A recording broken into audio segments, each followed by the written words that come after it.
Specially cadet र इन्सपेक्टरको board एक्जामको लागि जुन तयारी गर्दै हुनुहुन्छ उहाँहरूलाई विशेष करेन्ट एफेयर्सले मद्दत गर्दछ भन्ने मैले ठानेको छु। र मैले यो सत्रमा यहाँहरूको माझ लगभग झन्डै 60वटा जति क्वेसन एन्सर दिने कोसिस गर्नेछु र अत्यन्तै महत्त्वपूर्ण छ र इन्ट्रेस्टिङ पनि छ र सम्भवतः जाँचमा आउन सक्ने खालका क्वेसनहरू बढी मात्रामा छ भनिरहनु परेन है।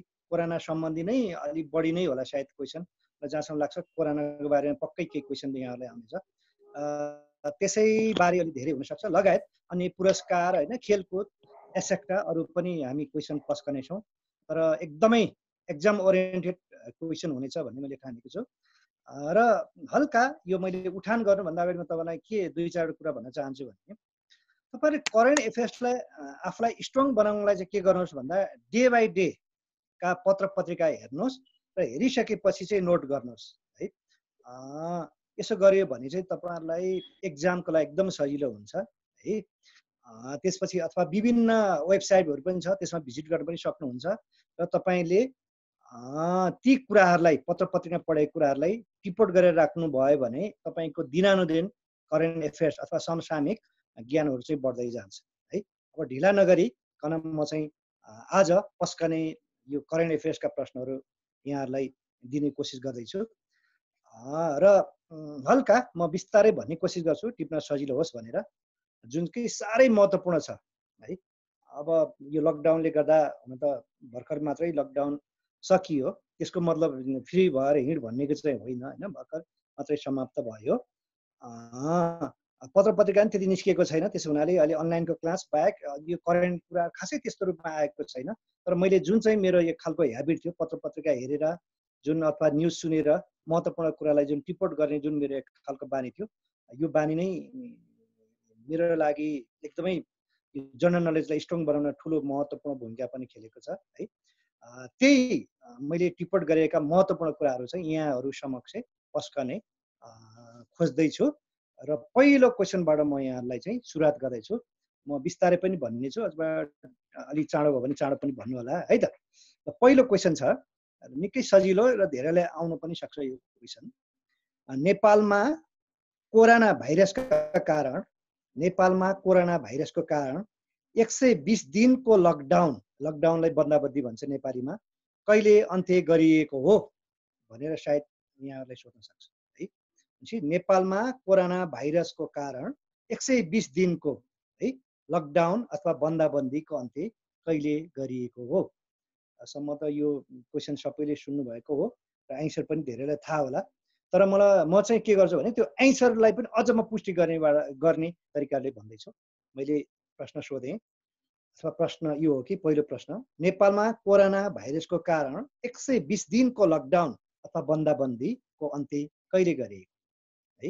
यसको उत्तर हो 2077 साल साउन 6 गतेको मध्यरातदेखि नेपालमा चाहिँ 120 दिनको कोरोना भाइरसको जुन लकडाउन त्यो चाहिँ के गर्यो अन्त्य गरियो।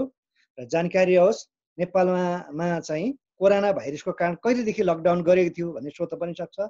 यसको उत्तर सबैलाई थाहा छ अधिकांशलाई 2076 साल चैत्र 11 गतेदेखि है। यो सजिलो प्रश्नबाट उठान गरेँ है यो सोध्न सक्छ। मैले भने नेपालमा कोरोना भाइरसको कारण 120 दिनको लकडाउनको अन्त्य कहिले गरेको भन्दा 2077 साल साउन 6 गतेको मध्यरातिदेखि चाहिँ के गर्यो भन्दा यो लकडाउन चाहिँ अन्त्य गरियो। नेपालमा कहिलेदेखि लकडाउन सुरु गरेको थियो भन्दा 2076 चैत 11 गतेदेखि है। नेपालमा 120 दिन चाहिँ लकडाउन गरियो। तथापि लकडाउन गरे पनि हामी चाहिँ मास्क लगाएर हिँड्नुपर्छ र सचेत चाहिँ हुनु नै पर्छ होइन। यो पनि जानकारी रहोस्। अब दोस्रो क्वेसन है हाम्रो प्रश्न परीक्षामा आउन सक्ने युरोपको सबैभन्दा पहिले युरोपमा सबैभन्दा कोरोनाले आक्रान्त भएको मुलुक इटालीमा सुन्नुहोस् है। युरोपमा सबैभन्दा बढी कोरोनाले आक्रान्त भएको मुलुक इटालीमा कति दिनपछि लकडाउन गरिएको कति दिनसम्म लकडाउन गरेको है। युरोपमा सबैभन्दा बढी कोरोनाले आक्रान्त गरेको मुलुक चाहिँ इटाली हो। मैले प्रश्न सोधेँ इटालीले चाहिँ कति दिनसम्म चाहिँ लकडाउन गरेको थियो जानकारी रहोस्। स्पेसली कोरोनाले बढी आक्रान्त गरेको चाहिँ युरोप, त्यसपछि अमेरिका र युरोपमा पनि इटालीमा सबैभन्दा बढी आक्रान्त गर्यो कोरोनाले। मैले भने युरोपको सबैभन्दा कोरोनाले आक्रान्त मुलुक इटालीले कति दिनसम्म आफ्नो देशमा लकडाउन गरेको है? यसको उत्तर हो 10 हप्ता अथवा 70 दिन। इटालीले चाहिँ कति दिनसम्म लकडाउन गरेको थियो आफ्नो देशमा भन्दा चाहिँ 70 दिनसम्म अथवा 10 हप्ता गरेको थियो। जानकारी होस्। र अर्को यसै सिलसिलामा अर्को प्रश्न, हुन त कोरोना मात्रै छैन, अनेक क्वेसनहरू पनि छन्, तैपनि कोरोनाको बारेमा चाहिँ 2-4 क्वेसन यहाँलाई सोध्न सक्ने सम्भावना बढी भएको हुनाले अथवा माहौल अथवा वातावरण पनि त्यस्तै भएको हुनाले अधिकांश सायद कोरोनासँग सम्बन्धित क्वेसनहरू हुन सक्छ है। अर्को क्वेसन सुन्नुहोस् कोरोना सम्बन्धी नै। कोरोना मुक्त घोषणा गर्ने पहिलो युरोपेली राष्ट्र कुन हो? यो हामीले अस्ति नै क्विजमा पनि सोधेका थियौँ। कोरोना मुक्त घोषणा गर्ने पहिलो युरोपेली राष्ट्र कुन हो? है हामीले भनिसक्यौँ कोरोनाले सबभन्दा बढी आक्रान्त गरेको भनेको युरोप र अमेरिका हो। त्यसमा पनि स्पेसल्ली युरोपको त इटाली नै एकदमै धेरै गाँजेको कोरोनाले है। मैले भने कोरोना मुक्त घोषणा गर्ने पहिलो युरोपेली राष्ट्र कुन हो? एनी गेसेस कसैले भन्न सक्नुहुन्छ? मोन्टेग्रो। फेरि भन्नुहोस्। मोन्टेग्रो हो कि मोन्टेग्रो? अब सही उत्तर चाहिँ मोन्टेनेग्रो। पहिला सर्बिया अनि मोन्टेनेग्रो भने दुईटा देश पछि छुट्यो मोन्टेनेग्रो। र एउटा जानकारी रहोस्, मोन्टेनेग्रोले चाहिँ सन् 2020 मे 24 तारिक चाहिँ कोरोना मुक्त भएको घोषणा गरियो र यो चाहिँ युरोपको सबैभन्दा पहिले कोरोना मुक्त घोषणा गर्ने राष्ट्र बन्यो। कहिले गर्यो भन्दा 2020 मे 24 मा। र एउटा पनि जानकारी होस्, यो राष्ट्रमा 324 जना कोरोना भाइरसले संक्रमित भएको मध्ये 9 जना मात्रै के भएको थियो, निधन भयो है। कोरोनाबाट मुक्त हुने पहिलो युरोपेली राष्ट्र कुन रहेछ भन्दा चाहिँ मोन्टेनेग्रो है। सर एकचोटि डेट भन्दिनु न। हजुर 2020 मे 24 2020 मे 24 मा चाहिँ मोन्टेनेग्रोले के गर्यो भन्दा आफ्नो राष्ट्रलाई कोरोना मुक्त भएको घोषणा गरेर सबैभन्दा पहिलो कोरोना मुक्त घोषणा गर्ने राष्ट्र कुन हो भन्दा चाहिँ है। अर्को क्वेसन सोध्नुहोस्, सुन्नुहोस्। कोरोना भाइरसबाट फ्री हुने पहिलो युरोपेली राष्ट्र कुन हो? फ्री भनेको जे पनि गर्न हुने कि स्कुल कलेज पनि खोल्न हुने। जस्तो कोरोना मुक्त भयो त हामीले पनि भन्यौँ है, साउन 6 गतेबाट गत साउन 6 गतेबाट भन्यौँ, तर फ्री दिइ भएको छैन नि त हाम्रो नेपाल है। मैले के प्रश्न सोधेँ, कोरोना भाइरसबाट फ्री हुने पहिलो युरोपेली राष्ट्र कुन हो? अथवा जे पनि गर्न पर्छ नि होइन, तपाईँको क्लब डिस्को होइन आदि इत्यादि, स्कुल रेस्टुरेन्ट आदि सबै एभ्रिथिङ जम्मै खोलिएको पहिलो युरोपियन राष्ट्र कुन हो? यसको सही उत्तर हो चाहिँ स्लोभेनिया है। पहिलो कोरोना फ्री राष्ट्र युरोप कुन भन्दा चाहिँ स्लोभेनिया है। तपाईँको अर्को पनि छ स्लोभाक भन्ने देश पनि छ है, कन्फ्युज नहुनुहोस्।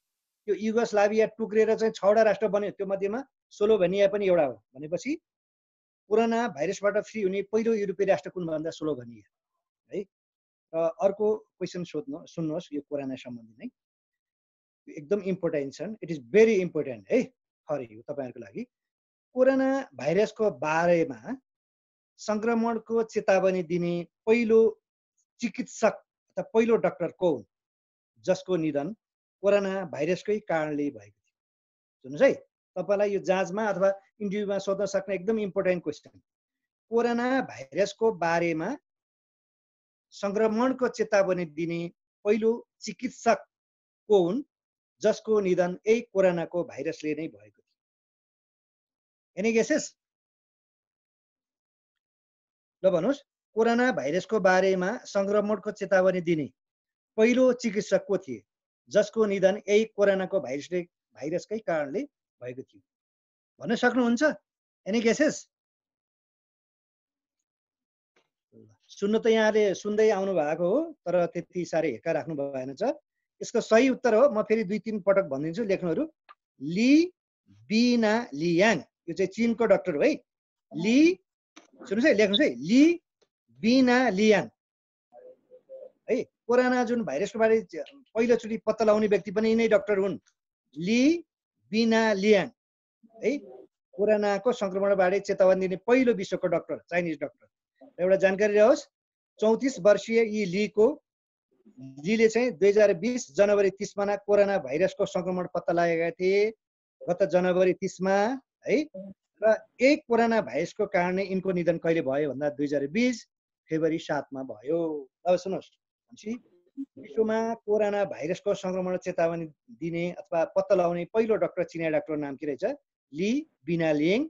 यो 24 वर्षीय यी डाक्टरले चाहिँ 2020 जनवरी 30 मा चाहिँ यो कोरोना पहिलोचोटि चाहिँ उसले के गरेको थियो भन्दा कोरोना भाइरस चाहिँ पत्ता लगाएको थियो र यही कोरोना भाइरसकै कारण यिनको निधन कहिले भयो भन्दा 2020 फेब्रुअरी 7 मा भएको थियो है। यो नि जानकारी होस्। अर्को क्वेसन सोध्नु के अरे टिप्नु होला। कोरोना भाइरसको कारण मृत्यु हुने पहिलो नेपालीको? It is very important. यो कुनै पनि बेला सोध्न सक्छ है। अहिले 43 जनाको निधन भयो भर्खरै मात्रै। आज चाहिँ तपाईँ वीरगञ्जमा एकजना, वीरगञ्जको माइस्थानको एकजना व्यक्तिको निधन भयो होइन। त्यस अनुसार 43 जना पुग्यो नेपालमा कोरोनाबाट निधन हुने। अब यो कतिजना भयो भन्दा पनि कोरोनाबाट निधन हुने पहिलो नेपाली कौन भन्ने बारेमा चाहिँ यहाँहरूलाई चाहिँ पक्कै सोध्न सक्ने सम्भावित क्वेसन अथवा इन्टरभ्यूमा पनि सोध्न सक्छ। को होला भन्नुहोस्? मैले भने नि आजको मितिसम्म अथवा 2077 साल होइन साउन 8 गतेसम्म भनौँ न कोरोनाबाट निधन हुने नेपालीहरूको संख्या कति पुगेको छ भन्दा नेपालमै 43 जना पुग्यो। तर सबैभन्दा पहिला कोरोनाबाट निधन हुने नेपाली को? एकजना महिला हुनुहुन्छ सर, नाम चाहिँ महिला त महिला नै होला भनौँ।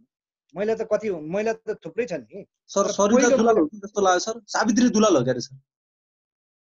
अब पोखरेल, दुलाल, अर्याल होइन, रेग्मी जे पनि हुनसक्छ र यसको सही उत्तर हो सावित्री तिमल सिन्हा। 29 वर्षे सावित्री तिम सिन्हा।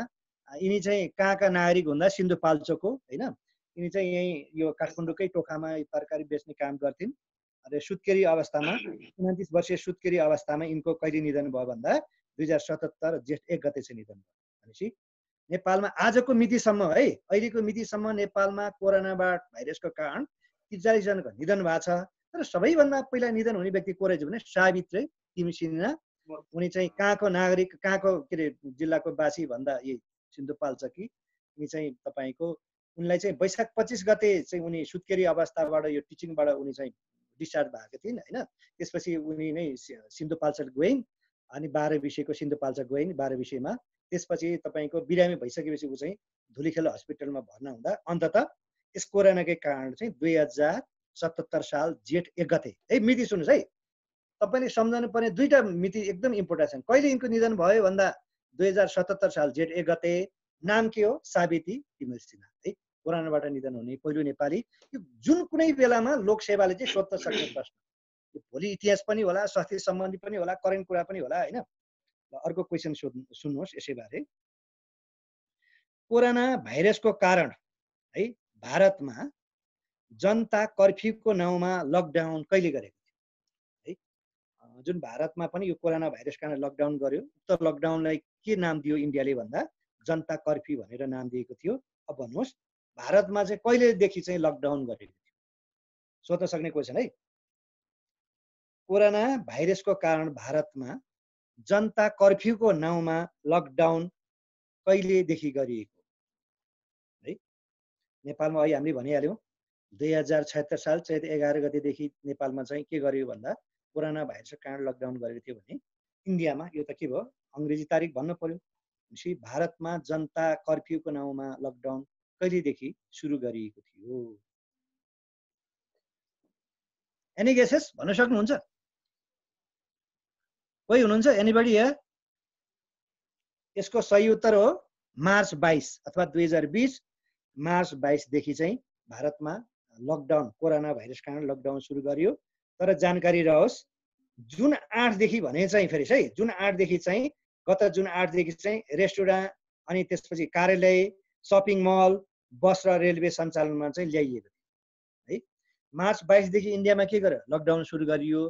इन्डियामा कोरोना भाइरसको कारण जुन लकडाउन गरियो नि उक्त लकडाउन नाम के रहेछ? जनता कर्फ्यू। कहिलेबाट गर्यो?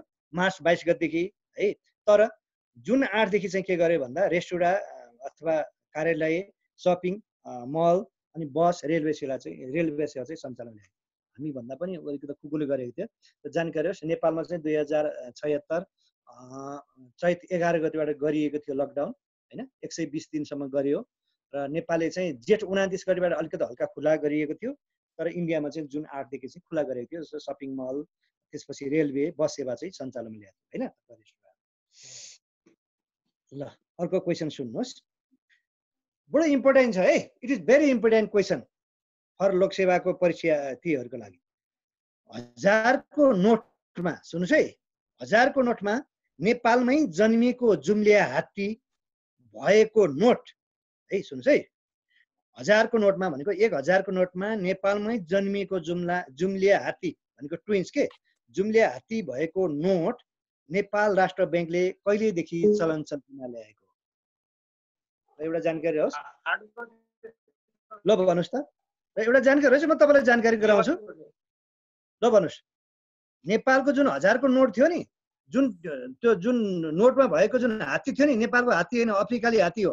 हात्तीको स्पेसिस अथवा प्रजाति दुई प्रकारको हुन्छ एउटा अफ्रिकाली हात्ती एउटा एसियाली हात्ती।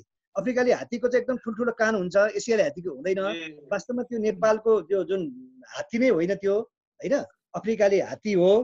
तर के गर्यो भन्नु लाग्यो भने नेपाल राष्ट्र बैंकले कहिलेदेखि चाहिँ है सुन्नुस् है जुम्लिया हात्ती दुईटा जुम्लिया हात्ती भएको 1000 को नोट चलन चल्तीमा ल्याएको एकदम इम्पोर्टेन्ट क्वेसन है यो व्यावहारिक रूपमा पनि इम्पोर्टेन्ट छ। साउन 6 गते सर ल भन्नुस् त कहिलेदेखि होला साउन 7 होला साउन 6 गते यस 2077 साउन 7 गतेदेखि 8 गते हो सर हजुर भनेपछि आज कति गते हिजोबाट सञ्चालनमा ल्याए हिजो बुधबारदेखि आज 8 हो हिजो 7 हो हिजोबाट हो सर 7 बाट हिजो भने 7 भनेपछि 2077 साल साउन 7 गतेदेखि म तपाईलाई हल्का जानकारी गराउँछु है। नेपालमा चाहिँ सर्वप्रथम काजी नोट चाहिँ 2002 असोज 1 गतेबाट चलन चल्तीमा ल्याएको कोले भन्दा राणा प्रधानमन्त्री जुद्ध शमशेरले नेपालमा हालसम्म 11 प्रकारका नोट काजी नोट चलन चल्तीमा ल्याएको छ है। को प्रचलन चाहिँ विश्वमा चीनबाट सुरुवात भएको र नेपालमा पहिलो पटक काजी नोटको चलन चल्ती कहिलेबाट सुरुवात भयो 2002 असोज 1 गतेदेखि जुद्ध शमशेरले सुरुवात गरेको र नेपालमा कति प्रकारका काजी नोट चलन चल्तीमा छन् भन्दा चाहिँ 11 प्रकारको है।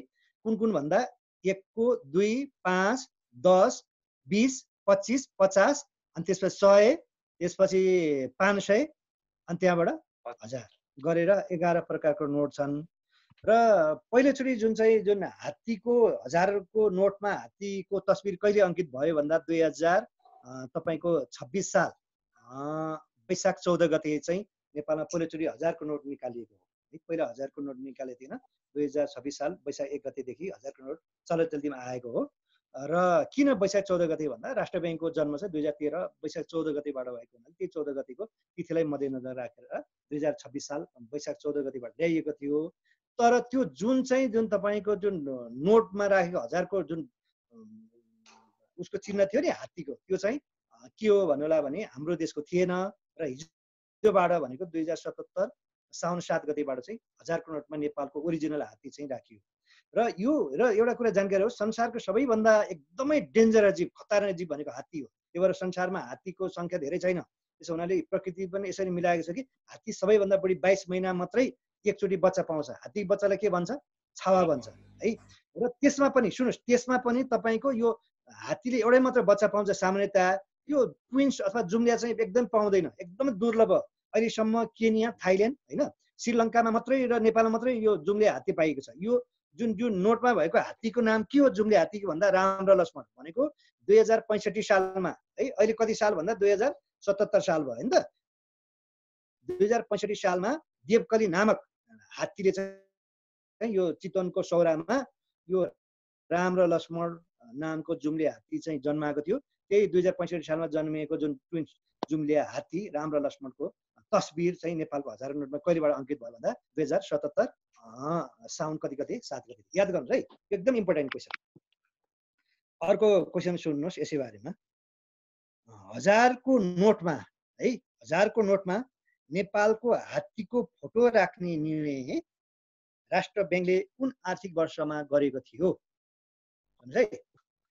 1000 को नोटमा जुन हिजोदेखि आयो नि चलन 1000 को नोटमा नेपालको हात्तीको फोटो नेपालमै जन्मेको हात्तीको फोटो राख्ने निर्णय नेपाल राष्ट्र बैंकले कुन आर्थिक वर्षमा गरेको थियो सोध्न सक्छ। है। यो त कुनै दिन डिसिजन गरेपछि हिजोबाट पो बल्ल चलन चल्तीमा आएको।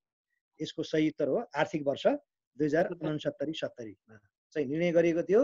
त्यसपछि हिजोबाट के हो यो चलन चल्तीमा आयो। र एउटा जानकारी होस्, र नेपालको अहिलेको जुन 11 प्रकारको जुन काजी नोट छ नि, अधिकांशको यो नोटको डिजाइनर चाहिँ सुन्दर श्रेष्ठ हुन्। यो आइडियल डिजाइनरका होइन डिजाइनर सुन्दर श्रेष्ठ हुन्। पाल्पाको अधिकांश नेपालको नोटको डिजाइन। तपाईँलाई यसैमा एउटा एक लाइन चाहिँ भनिहालौँ।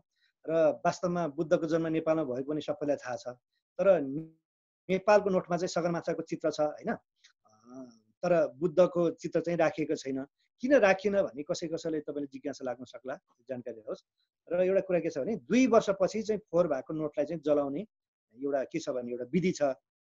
त्यसो हुनाले यो नोट जलाउँदा यो बुद्धको तस्बिर पनि जलाउने भएको हुनाले यो नेपाली नोटमा चाहिँ बुद्धको तस्बिर नराख्नुको मुख्य कारक तत्त्व त्यही है। कसैले राख्ला, सगरमाथा चित्र त राख्यो, बुद्ध किन नराखेको, जुन यत्रो ठुलो सम्पदालाई भनेर कसैले जिज्ञासा राख्न सक्छ। मैले भने 2 वर्षपछि नोटलाई चाहिँ जलाइन्छ है, यस्तो खालको विधि छ, मैले हुँदै जान्छ। त्यसो हुनाले अब बुद्धको तस्बिरलाई पनि जलाउँदा चाहिँ राम्रो मानिँदैन होइन बौद्ध सर दर्शन। त्यो 1000को नोटको डिजाइनर सुन्दर के भन्नुभयो साथी? 1000को मात्रै होइन, अधिकांश नेपालको जुन 11 प्रकारको नोटको डिजाइन भनेको सुन्दर श्रेष्ठ है। यो बागबजारमा आइडियल डिजाइनर्स भन्ने हुन्छ, डिजाइन भन्ने हुनुहुन्छ होइन, उहाँ नै यो सुन्दर श्रेष्ठ अधिकांश नोटको लगभग अहिलेको नोटको त सबैको डिजाइनर उहाँ नै हो है। यो पनि जानकारी हुनुहुन्छ है। यो एकदम व्यवहारिक पनि छ, तपाईँको कुनै पनि बेलामा क्वेसन सोध्न पनि सक्छ। सर अनि यो आर्थिक वर्ष कतिमा भन्नुभएको? 2069-70 देखि है। ल अर्को क्वेसन सुन्नुहोस्। हालै टिकटकको पक्कै तपाईँलाई थाहा छ, टिकटकको कार्यकारी प्रमुख अथवा सिओमा को नियुक्त भएका छन्? टिकटक भनेपछि भनिरहनु परेन होइन, चीनबाट सुरुवात भए पनि यसको बढी प्रभाव त अमेरिकामै छ। अमेरिकाले त यसले ब्यान गर्न कोसिस गर्दैछ अमेरिकाले टिकटकलाई, भारतले त गरि पनि सक्यो है। नेपालमा त एकदम जल्दो बल्दो अवस्थामै छ। मैले भने हालै टिकटकको कार्यकारी प्रमुख अथवा सिओमा को नियुक्त भएका छन्? टिकटकको हाल नयाँ सिओ को? यसको उत्तर हो केभिन मेयर। फेरि 2 पल्ट भन्नुहुन्छ है। टिकटकको नयाँ के भन्छ कार्यकारी निर्देशक केभिन मेयर। र जानकारी होस् यिनी चाहिँ यो डिज्नी कम्पनीको पूर्व अधिकृत पनि थिए। भनेको को रहेछ? केभिन मेयर, अहिले टिकटकको नयाँ सिओ है। र एउटा जानकारी होस्, तपाईँहरूले अब केही समयपछि इन्टरभ्यू दिँदै हुनुहुन्छ अथवा केही जाँच दिँदै हुनुहुन्छ भने यो भनिहालेँ, यो इन्टरभ्यूमा झन् कुनै अनलिमिटेड जे पनि सोध्न सक्छ है। कतिपय कुराहरू फनी टाइपको क्वेसन पनि सोध्न सक्छ, एभ्रिथिङ सोध्न सक्नुहुन्छ। त्यसो हुनाले यस्ता कुराहरू पनि जति धेरै कुरा तपाईँले जान्नुभयो उति धेरै तपाईँ हरेक कुरामा सफल हुन सक्नुहुन्छ। त्यसो हुनाले के भयो, नलेज इज पावर, धेरैभन्दा धेरै कुरा जान्नुहोस् है, सबै कुराबाट सोध्न सक्छ। ल अर्को क्वेसन है त। नेपाल राष्ट्र ब्याङ्कले पूर्व राजाहरूको फोटो अङ्कित नोट सुन्छ है, नेपाल राष्ट्र ब्याङ्कले पूर्व राजाहरूको फोटो अङ्कित नोट चलन चल्तीमा नल्याउने निर्णय कहिले गरे? एउटा जानकारी होस्, अबदेखि नेपालको नोटमा कुनै पनि राजाको तस्बिर चाहिँ अङ्कित गरिने छैन भनेर नेपाल राष्ट्र ब्याङ्कले कहिले निर्णय गरे? अबमा जति पनि नेपालमा नोट निष्कासन गरिन्छ नि, अब राजाको फोटो कुनै पनि नोटमा राखिने छैन भनेर नेपाल राष्ट्र ब्याङ्कले कहिले निर्णय गरेको हो?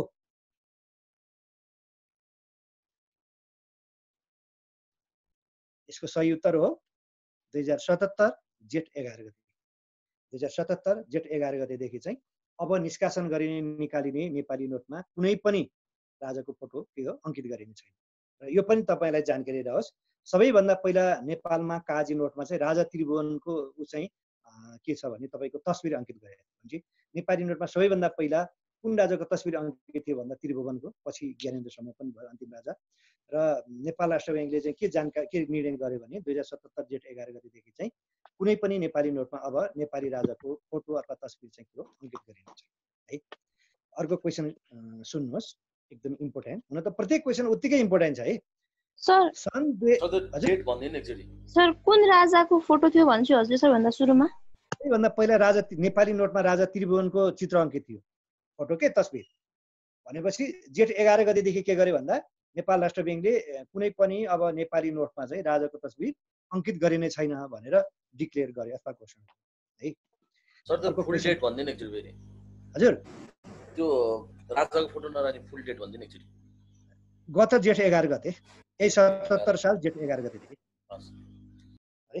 टिप्न सकिरहनु भएको छ? मैले त्यति साह्रो भनेको छैन है, बिस्तारै भनिरहेको छु। कसैले एनी प्रब्लम? कसैले के तपाईँ पहिला त्यस्तो प्रब्लम भइरहेको छ? हजुर छैन सर। ल है त, किनभने नजान्नुहोस्, एउटै कुरा जान्नुहोस् तर बुझेर गर्नुहोस्। म चाहिँ सक्दो यहाँहरूलाई चाहिँ म बुझाउने कोसिस गरेछु है। अर्को क्वेसन, सन् 2020 जुलाई 11 मा हाल विश्व जनसङ्ख्या कति पुगेको छ? एउटा जानकारी होस्, हरेक वर्ष संसारमा चाहिँ जुलाई 11 विश्व जनसङ्ख्या दिवस अथवा पपुलेसन डे मनाइन्छ, अथवा we day celebrate population day भनेर सोध्यो भने के रहेछ? जुलाई 11 भनेको 2020 जुलाई 11 मा विश्वको जनसङ्ख्या कति पुगेको छ? ल भन्नुहोस्। एट प्रेजेन्ट हाल विश्वको जनसङ्ख्या कति रहेको छ? Any guesses? ल भन्नुहोस्। एक्ज्याक्ट है, भनेको प्रत्येक वर्ष जुलाई 11 को दिन के गरिन्छ भन्दा विश्व जनसङ्ख्या दिवस चाहिँ मनाइन्छ। मैले भने 2020 जुलाई 11 तारिक चाहिँ विश्वको टोटल पपुलेसन जनसङ्ख्या कति पुगेको? Any guesses? ल भन्नुहोस्। ल यसको सही उत्तर हो 7 अरब 80 करोड। 7 अरब 80 करोड पुगेको छ विश्वको जनसङ्ख्या। हुन त अब तपाईँको अब नभनिरहँ, यो यसको बारेमा तपाईँलाई जानकारी गरौँ। विश्वमा सबभन्दा धेरै जनसङ्ख्या भएको देश कुन हो? चीन हो भनिरहनु परेन। दोस्रो चाहिँ भारत हो, र संसारमा सबैभन्दा धेरै जनसङ्ख्या भएको सहर चाहिँ टोकियो, जहाँ 5 करोड भन्दा बढी जनसङ्ख्या छ है। थोरै जनसङ्ख्या भएको देश नि सर? हजुर, थोरै जनसङ्ख्या भएको देश? यो थोरै जनसङ्ख्या भएको त सबभन्दा त तपाईँको को छ? भ्याटिकन सिटी हो 0.44। अब त्यहीमा भने जनसङ्ख्या त त्यसमा लजिक लाउनै पर्दैन, कमन सेन्सले गरौँ न होइन। जुन चाहिँ सानो मुलुक छ त्यसै हुने भयो। भ्याटिकन सिटी 0.44 वर्ग किलोमिटर छ, जुन इटालीमा को एउटा अवस्थित एउटा भूपरिवेशी राष्ट्र हो। अब 0.44 वर्ग कति जनसङ्ख्या? अब त्यसमा त गरेको यस्तो सोद्धा पनि सोध्दैन के। तपाईँ धेरै जनसङ्ख्या भएको सहर कुन भन्दा चाहिँ उनै भयो होइन, टोकियो भयो होइन। र हाल विश्वको जनसङ्ख्या कति पुगेको छ? यो व्यावहारिक रूपमा पनि बडो इन्ट्रेस्टिङ छ है। 7 अरब 80 करोड पुगेको छ जुलाई 11 देखि। र एउटा जानकारी होस्, हरेक वर्ष जुलाई 11 लाई के दिवस मनाइन्छ भन्दा विश्व जनसङ्ख्या दिवस अथवा पपुलेसन डे मानिन्छ। र यो कहिलेबाट मनाउन थालिएको भन्दा चाहिँ तपाईँको यो 1989 बाट चाहिँ मनाउन थालिएको र नेपालमा चाहिँ तपाईँको हरेक वर्ष असार 8 लाई चाहिँ विश्व के अरे नेपालको जनसङ्ख्या दिवस मनाइन्छ। सुन्नुहोस् है, मैले एउटा क्वेसनको बारेमा तपाईँलाई अलिकति भेरिफाई गर्न अझ प्रश्नाउनको लागि मैले धेरै त्योसँग जोडेका कुराहरू पनि बताएको छु है, जानकारी राख्नुहोस्। बुझ्नु भएन? यस्तो भयो यो लिङ्कअप गर्ने भन्छ कि सुपर लर्निङ अन्तर्गत। तपाईँको एउटै विषयमा धेरै कुरा जान्नु भने एउटा कुरा मात्रै तपाईँलाई थाहा भयो भने अरू कुरा पनि थाहा हुन्छ। 68 मा जनगणना भयो, अनि अहिले चाहिँ त्यही इन्फर्मेसन हाल्छ कि के गर्छ सर? अब म तपाईँलाई बताउँछु, अब म यसको बारेमा पनि बताउँछु। अब सुन्नुहोस्, यो क्वेसनले तपाईँलाई क्लियर बनाउँछ। केन्द्रीय तथ्याङ्क विभाग अनुसार, सुन्नुहोस् है, केन्द्रीय तथ्याङ्क विभाग अनुसार 2077 साल असार 12 गते नेपालको कुल जनसङ्ख्या कति पुगेको छ भनेर सोधेँ मैले। ल भनेपछि नेपालमा चाहिँ असार 8 गते के बनाइन्छ? यो विश्व के अरे नेपालको जनसङ्ख्या दिवस मनाइन्छ। तर 2077 असार 12 गतेदेखि चाहिँ 12 गते चाहिँ नेपालको कुल जनसङ्ख्या कति पुगेको छ भनेर ल भन्नु। नेपालको एक्ज्याक्ट जनसङ्ख्या कति हो? ल भन्नुहोस्। विश्वमा चाहिँ अहिले हामीले 7 अरब 80 करोड भन्यौँ है। नेपालमा चाहिँ गत असार 12 गतेदेखि टोटल जनसङ्ख्या कति पुगेको? 68 के जनगणना हुन्छ त्यसको? अब म बताउँछु, भनौँ न, म तपाईँलाई बताउँछु। यदि तपाईँलाई सुन्नुहोस् है, यता सुन्नुहोस्, यो लोकसेवा भने के हो भन्दा चाहिँ क्वेसन इज भेरी इम्पोर्टेन्ट के, answer is nothing, question is very important. तपाईँलाई 2068 को जनअनुसार कति छ भने त्यही अनुसार जवाब दिने होइन। यही क्वेसन आयो भने 2077 असार 12 गतेको होइन केन्द्रीय तथ्याङ्क विभागको जानकारी अनुसार नेपालमा हाल जनसङ्ख्या कति रहेको छ भने यही भन्नु पर्यो। मैले तपाईँलाई अघि पनि भनेको थिएँ, तपाईँको यो करेन्ट एफेयरलाई सबैभन्दा बढी सुन्नुहोस्, तपाईँको जिकेमा आउने सबैभन्दा धेरै चाहिँ करेन्ट एफेयर्सबाट मात्रै आउँछ। 5वटा क्वेसन आउँछ है। त्यसो हुनाले करेन्ट एफेयर्सलाई एकदम स्ट्रङ बलियो बनाउनको लागि तपाईँले डे बाई डे चाहिँ पत्र पत्रिका हेर्नुहोस् र त्यही पत्र पत्रिकाको एकदम महत्त्वपूर्ण कुरालाई चाहिँ आफ्नो डायरीमा अथवा नोट कपीमा टिप्ने गर्नुहोस्। त्यो बानीले तपाईँलाई एकदमै स्ट्रङ बनाउँछ अथवा जनरल नलेज तपाईँलाई एकदम बलियो बनाउँछ। र यसको सही उत्तर हो, धेरैले पत्र पत्रिका पढ्नु भएको रहन्छ र पढ्ने बानी पनि छैन भने त बुझिहालियो, भनिरहनु परेन। 3 करोड 634 पुगेको छ।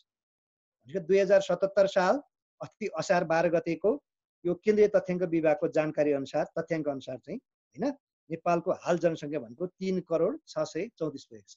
र एउटा जानकारी गरौँ है, नेपालमा 1968 देखि चाहिँ जनगणना गर्न सुरुवात गरिएको। कहिलेबाट? 1968 देखि चन्द्रशमशेरको पालादेखि। र जनगणना चाहिँ तपाईँको हरेक वर्षको 10 वर्षको अन्तरालमा गरिन्छ। भनेपछि 2068 को जनगणना कति हो भन्दा नेपालको कतिौँ जनगणना भन्दै भनिरहनु परेन होइन, 10 वर्षको कुनै गर्नुहोस्। र अब चाहिँ कहिले हुन्छ भन्दा 68 भनेपछि कति हुन्छ? 78 मा हुन्छ।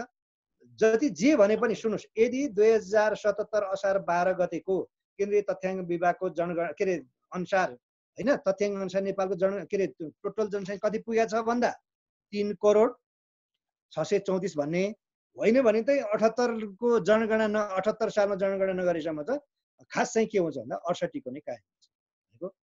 68 को जनगणना अनुसार चाहिँ नेपालको टोटल जनसङ्ख्या कति छ ल भन्नुहोस्? 2,94,507। कति भन्नुभयो? 2,94,507। 2,64,94,504। 2,64,64,504 यो हो नि त, यो हो है। अहिलेसम्म यही नै कायम हुन्छ 78 को, किनभने 10 वर्ष भने 68 भनेपछि 78 मा हुन्छ। 78 को जनगणना नगरेसम्म यही नै कायम हुन्छ। तर मैले भने नि लोकसेवामा क्वेसन इज भेरी इम्पोर्टेन्ट भनेको क्वेसनले के एन्सरको एस्पेक्ट गरेको छ, के मागेको छ त्यही दिने। भने यदि केन्द्रीय तथ्याङ्क विभागको 2077 असार 12 गतेको होइन के तथ्याङ्क अनुसार चाहिँ नेपालको जनसङ्ख्या कति छ भन्दा त 3,634,00,000 भन्नु पर्यो नि होइन र। अब सुन्नुहोस् अर्को क्वेसन है, क्यारिबियन प्रिमियर लिग 2020 मा सुन्नुहोस् है, यो खेलकुद छ। क्यारिबियन प्रिमियर लिग 2020 मा नेपालको लेग स्पिनर नेपालको लेग स्पिनर सन्दीप लामिछाने भनिरहनु पर्ने, सबैलाई थाहा छ। अन्तर्राष्ट्रिय क्रिकेट खेल्ने पहिलो नेपाली क्रिकेटर है सन्दीप लामिछाने भनिरहनु परेन। क्यारिबियन प्रिमियर लिग 2020 मा नेपालको लेग स्पिनर सन्दीप लामिछाने 1,30,000 अमेरिकी डलर पारिश्रमिक लिएर, सुन्नुहोस् है म फेरि तपाईँलाई दोहोऱ्याएर भन्दैछु, क्यारिबियन प्रिमियर लिग 2020 मा थुप्रै हुन्छ यो क्रिकेट लिग, जस्तो तपाईँको अस्ट्रेलियाको बिग बस है, इन्डियाको अब भनिरहनु परेन आइपिएल, ठुल्ठुला यो क्रिकेट लिग हुन्। यो भनेको क्यारिबियन मुलुकमा भनेको वेस्ट इन्डिजमा गरिने भन्नुहोस् न होइन। क्यारिबियन प्रिमियर लिग 2020 मा नेपालको लेग स्पिनर सन्दीप लामिछाने 1,30,000 अमेरिकी डलर पारिश्रमिक लिएर कुन क्रिकेट क्लबसँग सम्बद्ध भएका छन् भनिरहनु परेन। अन्तर्राष्ट्रिय क्रिकेट क्लबमा आबद्ध हुने पहिलो नेपाली क्रिकेट खेलाडी सन्दीप लामिछाने हुन् है, र आइपिएलमा सम्बद्ध हुने पहिलो पनि उनै हुन्। र विश्वमा जति पनि यो क्रिकेट क्लब यो म्याचहरूमा छ अधिकांशमा चाहिँ उनले चाहिँ सबैमा खेलेका छन्। यो तपाईँको क्यारिबियन यो भनेको यो क्यारिबियन सागर वरिपरि भएका 10-15 वटा कन्ट्रीहरू छन्, जस्तो जमैका, क्युबा, बहमास, डोमिनिकन रिपब्लिक सुन्नुभयो होला है। र उनले चाहिँ यो क्यारिबियन लिग यो 2020 मा यो क्रिकेट जो 2020 छ नि यसमा चाहिँ 1,30,000 अमेरिकी डलर पारिश्रमिक लिएर कुन क्रिकेट क्लबसँग सम्बन्ध रहेको छ। यो सोध्न सक्ने क्वेसन हो तपाईँहरू करेन्ट एफेयर्सको कुरा, किनभने नेपालको यो कुनै पनि क्रिकेटर उनी बाहेक कुनै पनि क्रिकेटर यति महँगो है, झन्डै भन्दा 1 करोड भन्दा बढी पारिश्रमिक लिएर खेल्ने सायदै नेपालको कुनै पनि खेलाडी छैन। क्रिकेटको मात्रै होइन, कुनै पनि खेलाडी छैन। मैले भने उनी चाहिँ कुन क्रिकेट क्लबसँग चाहिँ सम्बद्ध छन् भएका छन्। यो न्युज पढ्नु भएको छ कोहीमा भाइहरू चाहिँ अलिक केटाहरू त अलिक स्पोर्ट्समा अलिक त उनी हुनुहुन्छ नि त, अलिक जानकारी बढी हुन्छ ल भन्नुहोस् त। ल सुन्नुहोस्, उनी जमैका देशको जमैका के सुन्नुभयो होला नि त, जमैका देशको तालाबास भन्ने क्लबबाट चाहिँ खेल्दैछ। अब यो लकडाउन अब लगभग सकेपछि अब होला होइन, जमैकाको तालाबास भन्ने क्रिकेट क्लबसँग चाहिँ उनी खेल्दैछन्। र एउटा जानकारी गराउँछु म भाइ, तालाबास जमैका भन्ने राष्ट्रको तालाबास भन्ने सँग चाहिँ क्रिकेट क्लब चाहिँ सँग चाहिँ सम्बन्ध छ है। उनले अन्त पोहोर पनि 2-3 पटक खेलिसके 3 वर्ष। उनले गत वर्ष पनि अर्कै क्लबसँग चाहिँ खेलेको थियो। र त्यो 2020 को चाहिँ यो जुन क्यारिबियन लिगमा चाहिँ उनी चाहिँ जमैकाको तालाबास भन्ने क्रिकेट क्लबसँग सम्बन्ध छ। र यसमा छ्यास मैले एउटा लाइन तपाईँलाई मैले जोडेँ, नेपालमा पहिलोचोटि क्रिकेट किताब लेख्ने पहिलो व्यक्ति मै हो नेपाल है, र फुटबलको किताब लेख्ने व्यक्ति पनि मै हो पहिलोचोटि नेपालमा। र यो खेलसँग पनि म अलिकति रुचि नै अलिक बढी नै राख्छु है। कुनै दिन तपाईँलाई खेलको सम्बन्धी पनि कुनै सामग्री पस्किनु होला। र सोध्न सक्ने क्वेसन मध्ये यो पनि हो है।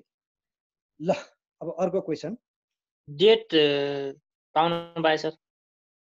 यो डेट यो यसो हुनसक्छ, यो आबद्ध भएको त केही 10 दिन अगाडिको कुरा, यो खासै त्यो ठुलो कुरा होइन। यो टु दी पोइन्ट भन्छ नि, खास कुरा डेट भन्दा पनि उन चाहिँ कुन क्लबसँग खेलेका छन् र कति रकम चाहिँ ठुलो कुरो हो क्या।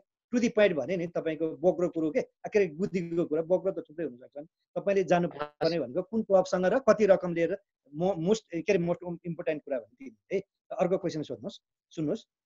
2020 सुन्नुहोस् है, जुलाई 2 तारिक, ध्यान दिएर सुन्नुहोस् है, 2020 जुलाई 2 तारिक विश्व ब्याङ्कले अनि वर्ल्ड ब्याङ्कले के सार्वजनिक गरेको तथ्याङ्क अनुसार नेपालको प्रति व्यक्ति आय कति पुगेको छ? नेपालको पर क्यापिटल इन्कम के भनेको पर व्यक्तिले नेपालीले एक वर्षमा कति कमाउँछ भने 1094 र कति हो 1094 हो 1094। यो चाहिँ हाम्रो चाहिँ यो उसले भनेको हो 15 जनाले है। तपाईले भनेको कुरा कति छ क्या सर? 1090 अमेरिकी डलर। सुन्नुहोस् है, भनेपछि भर्खरै सुन्नुहोस् है, म कहिले भने मैले 2020 जुलाई 2 तारिक विश्व ब्याङ्कले जुन निकालेको तथ्याङ्क अनुसार चाहिँ नेपालको प्रति व्यक्ति आय कति भन्दा चाहिँ 1090। र तपाईँले नझुक्नुहोस् है, यो तपाईँले भनेको यो 15 जनाको अनुसार चाहिँ यो 1094 छ भनेको विश्व ब्याङ्कले कति दिन्छ 1090 अमेरिकी डलर चाहिँ के गरेको छ भन्दा चाहिँ प्रति व्यक्ति आय नेपाली। र एउटा जानकारी होस्, साउथ एसियामा अथवा दक्षिण एसियामा 8वटा कन्ट्री मध्येमा सबैभन्दा बढी प्रति व्यक्ति आय भएको मुलुक चाहिँ मालदिप्स हो है। मालदिप्सको चाहिँ तपाईँको 96-50 अमेरिकी डलर रहेको छ। नेपालको कति रहेछ? विश्व ब्याङ्कको तथ्याङ्क छ 1090 अमेरिकी डलर। र साउथ एसियामा चाहिँ सबैभन्दा धेरै प्रति व्यक्ति आय भएको मुलुक चाहिँ मालदिप्स, सबैभन्दा थोरै भनिरहनु पर्ने अभियसली त्यो के हो? अफगानिस्तान हो है, जानकारी रहोस्। र के पनि भएको छ भन्दा नेपालले चाहिँ एकदम निम्न आय भएको मुलुकबाट अलिकति बढुवा भएर बढोत्तरी भएर यो निम्न आयकोबाट अलिकति चाहिँ मास्लोमा उच्च निम्न आय भएको मुलुकमा चाहिँ गर्न भएको छ, यो पनि जानकारी छ है। ल अर्को सुन्नुहोस्, विश्व स्वास्थ्य सङ्गठनबाट भनेको WHO बाट अमेरिका औपचारिकै रूपमा कहिले अलग भएको घोषणा गरेको भनेपछि विश्व यो WHO मा चाहिँ झन्डै 194 जति राष्ट्रहरू छन् हैन। त्योबाट अमेरिका चाहिँ के गर्यो भन्दा मैले WHO बाट चाहिँ मैले निस्किएँ भनेर औपचारिक फर्मल रूपमै उले घोषणा गर्यो। त्यो मिति कुन हो? र यो पनि तपाईँलाई जानकारी गरौँ, यो चीनको बढी चाहिँ बोलवाला भयो, वर्चस्व भयो भनेर त्यही कारणले गर्दा चाहिँ अथवा चीनलाई मात्रै बढी सपोर्ट गर्यो भनेर WHO बाट चाहिँ अमेरिका चाहिँ निस्किएको घोषणा गरेको हो। अब अमेरिका चाहिँ WHO बाट म चाहिँ निस्किएँ भनेर डिक्लेयर गरेर कहिले घोषणा गर्यो? तपाईँलाई यो जुन कुनै बेला सोध्न सक्ने क्वेसन हो है। अहिले जुन चाहिँ तपाईँ इन्सपेक्टरको जुन झन्डै तपाईँ 99% जुन बोर्ड एक्जाम दिँदै हुनुहुन्छ नि इन्सपेक्टरको भाइहरूलाई, यो एकदमै इम्पोर्टेन्ट क्वेसन हो भनेको होइन। विश्व स्वास्थ्य सङ्गठन अहिले कोरोनाको यो होइन कहरमा हाम्रो विश्व स्वास्थ्य सङ्गठनले सबैभन्दा बढी चाहिँ अब्जर्भ गरिरहेको छ है। यो चाहिँ तपाईँको 7 अप्रिल 1948 मा विश्व स्वास्थ्य सङ्गठनको स्थापना भयो। कहाँ भयो? स्विजरल्यान्डको जेनेभा सहरमा छ। हामी पनि WHO को के हो मेम्बर हौँ। तर के गर्यो भन्दा अमेरिकाले चाहिँ यो WHO बाट चाहिँ उ चाहिँ के म चाहिँ निस्केँ भनेर घोषणा गर्यो। यो तारिक कहिले? Any guesses? तपाईँलाई फेरि पनि भन्छु है, तपाईँहरूको करेन्ट एफेयर्सलाई अथवा तपाईँहरूको करेन्ट एफेयर्सलाई एकदमै तपाईँको स्ट्रङ बनाउनलाई चाहिँ डे बाई डे चाहिँ पत्र पत्रिका हेर्नुहोस् र त्यो पत्र पत्रिका भित्रको पनि मुख्य कुराले चाहिँ टिप्पण गरेर आफ्नो नोट कपीमा राख्ने बानी गर्नुहोस् के। यो चाहिँ मैले विगत 20-25 वर्षदेखि गर्दै आएको छु। जुन अहिले तपाईँलाई भनिरहेको छु नि, तपाईँहरूको त्यो मेन कुरो नै तपाईँहरूको करेन्ट एफेयरमा कमजोर हुनुको भन्ने कारण डे बाई डे पत्र पत्रिका नहेर्ने, न्युज नसुन्ने र सुनेको र पढेको कुरालाई नोट गर्ने बानी नभएको कारणले गर्दा। खै जेसुकै होस्, यसको सही उत्तर हो तपाईँको जुलाई 6 बाट 2020 जुलाई 6 बाट चाहिँ अमेरिका युएसए चाहिँ के भयो WHO बाट चाहिँ म बाहिरै भनेर उसले औपचारिक रूपमा के हो घोषणा गर्यो। कुनै पनि बेलामा सोध्न सक्ने क्वेसन हो है। र अर्को क्वेसन तपाईँले सोध्न सक्ने, दार्चुलाको कालो पानी नजिक छाङरुङमा सुन्नुहोस् है, दार्चुलाको तपाईँसँग रिलेटेड छ है यो साँच्चै भन्ने हो। दार्चुलाको काला पानी नजिक छाङरुङमा सशस्त्र प्रहरीको BOP को स्थापना कहिले गरे? बोर्डर अफ पोस्ट के है, जुन चाहिँ यो दार्चुलाको यो छाङरुङमा कालापानी नजिक चाहिँ सशस्त्र प्रहरीले के हो BOP चाहिँ के गर्यो स्थापना गर्यो। त्यो मिति कुन हो? तपाईँको यो प्रहरीको जुन इन्सपेक्टर भाइहरू जुन एक्जाम दिँदै हुनुहुन्छ नि, बोर्ड एक्जाम अथवा त्यो इन्टरभ्यूमा जुन कुनै बेलामा सोध्न सक्नु सबैभन्दा ल कहिले होला ल भन्नुहोस्? वैशाख 31। वैशाख कति गते? 2077 अनि एनी गेसेस वैशाख कति गते? यस 31 भनेको 2077 साल वैशाख 31 गते सशस्त्र प्रहरीले के गर्यो भन्दा यो दार्चुलाको कालो पानी नजिक छाङरुङमा बिओपी स्थापना गर्यो र अहिलेसम्म यो के भन्छ सशस्त्र प्रहरीले यो बिओपी स्थापना गरेको अन्तिम पनि यही नै हो। यो पनि जानकारी होस्। तपाईलाई के जुन इन्टरभ्यू दिँदैछ भने सोध्न पनि सक्छ। त्यसमा अलिकति तपाईलाई यसमा अलिकति स्ट्रङ बनाउनुहोस् यो ज्ञानलाई। ल अर्को सुन्नुहोस् है त। कोरोना भाइरस रोगसँग सम्बन्धित छ। ध्यान दिएर सुन्नुहोस् है। अब यो कोरोनाकै माहौल छ। कोरोना भाइरस कुन दुई रोगसँग सम्बन्धित छ? ल भन्नुहोस् त। कोरोना भाइरस कुन दुई रोगसँग सम्बन्धित छ? र एउटा जानकारी होस्, संसारमा सर्वप्रथम 1960 मा 1960 मा पहिलोपटकमा चाहिँ तपाईँको यो भाइरस देखिएको थियो है। कोरोना जस्तै भाइरस देखिएको थियो हैन। ल भन्नुहोस् यो कोरोना भाइरस कुन दुई रोगसँग सम्बन्धित छ? र अझ म तपाईँलाई जानकारी गराउँछु। यो कोरोना भन्ने शब्द चाहिँ ल्याटिन शब्द यो नि ल भन्नुहोस्। कोरोना भाइरस कुन दुई रोगसँग सम्बन्धित छ? ठ्याक्कै मिल्दोजुल्दो छ के? एउटा सास एउटा चाहिँ मर्स है। कोरोना भाइरस एउटा सास एउटा मर्ससँग चाहिँ के सम्बन्धित छ भनेको यो सास र मर्स भनेको श्वास प्रश्वास सम्बन्धी हो। भनेपछि कोरोना भाइरस लाग्यो भने सबैभन्दा पहिला प्रभावित हुने नेपाल के भन्छ मानव अङ्ग कुन हो भन्दा भनिरहनु पनि फोक्सो हो। त्यो भएर बढी चुरोट तमाखु हैन अब अथवा उ भनौँ न तपाईँको खैनी खाने व्यक्तिलाई बढी कोरोना लाग्न सक्छ हैन। र मैले भने कोरोना भन्ने शब्द चाहिँ के हो? ल्याटिन भाषाबाट चाहिँ राखेको कोरोना है। सबैभन्दा पहिला चाहिँ यो जुन कोरोना कुन रोगसँग सम्बन्धित छ भन्दा एउटा मार्स अर्को चाहिँ सार्ससँग सम्बन्धित छ भनेको श्वास प्रश्वाससँग सम्बन्धित छ। र यो कोरोनाको जुन स्ट्रक्चर आकृति चाहिँ कस्तो छ भन्नलाई भने मुकुट जस्तो के। त्यो भएर मुकुट जस्तो भएको हुनाले यसको नामै कोरोना भनेर राखे। कोरोनाको अर्थ के रहेछ? ल्याटिन भाषाबाट नामकरण गरेको। यसको स्ट्रक्चर आकृति कस्तो छ भन्दा मुकुट क्राउन जस्तो के। यो मिस नेपालहरू अथवाहरूले लाउँछ नि हो। त्यसो हुनाले यसको नाममै कोरोना भएको यो नै जानकारी होस्। ल अर्को सुन्नुहोस् है त।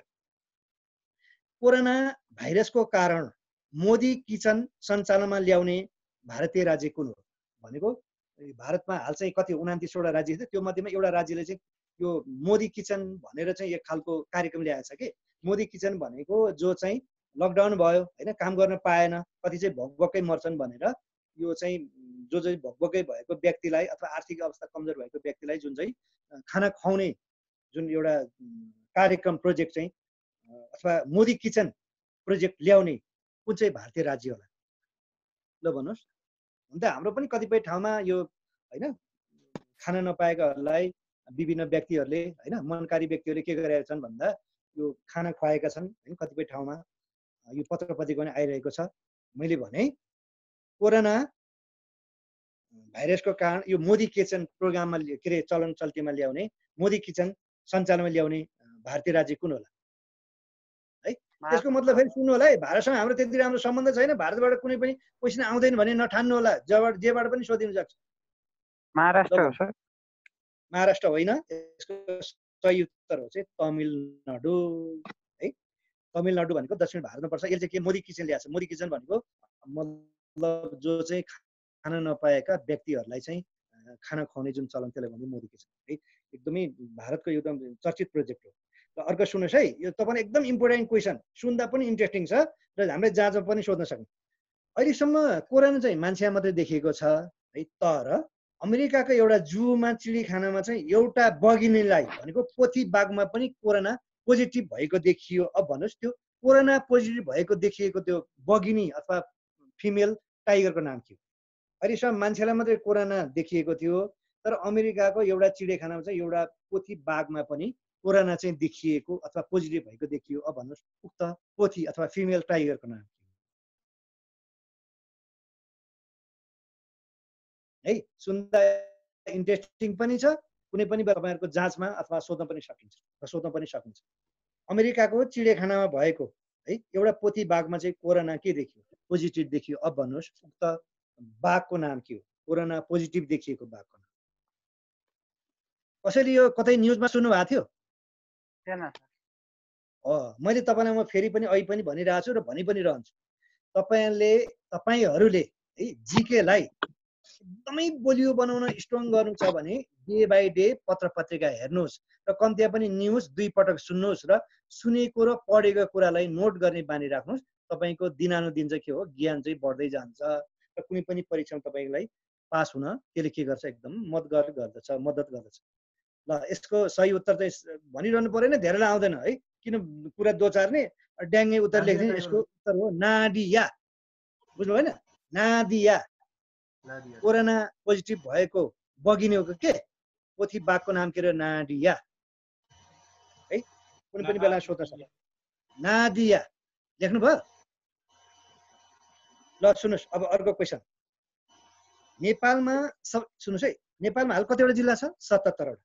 नेपालमा सबैभन्दा पछि कोरोना भाइरस देखिएको जिल्ला कुन? नेपालमा 77 जिल्लामा कोरोना भाइरसको संक्रमण देखियो। सबैभन्दा पछिल्लो पटक कोरोना भाइरस देखिएको जिल्ला कुन? कुन भन्नुभयो? ओखलढुङ्गा।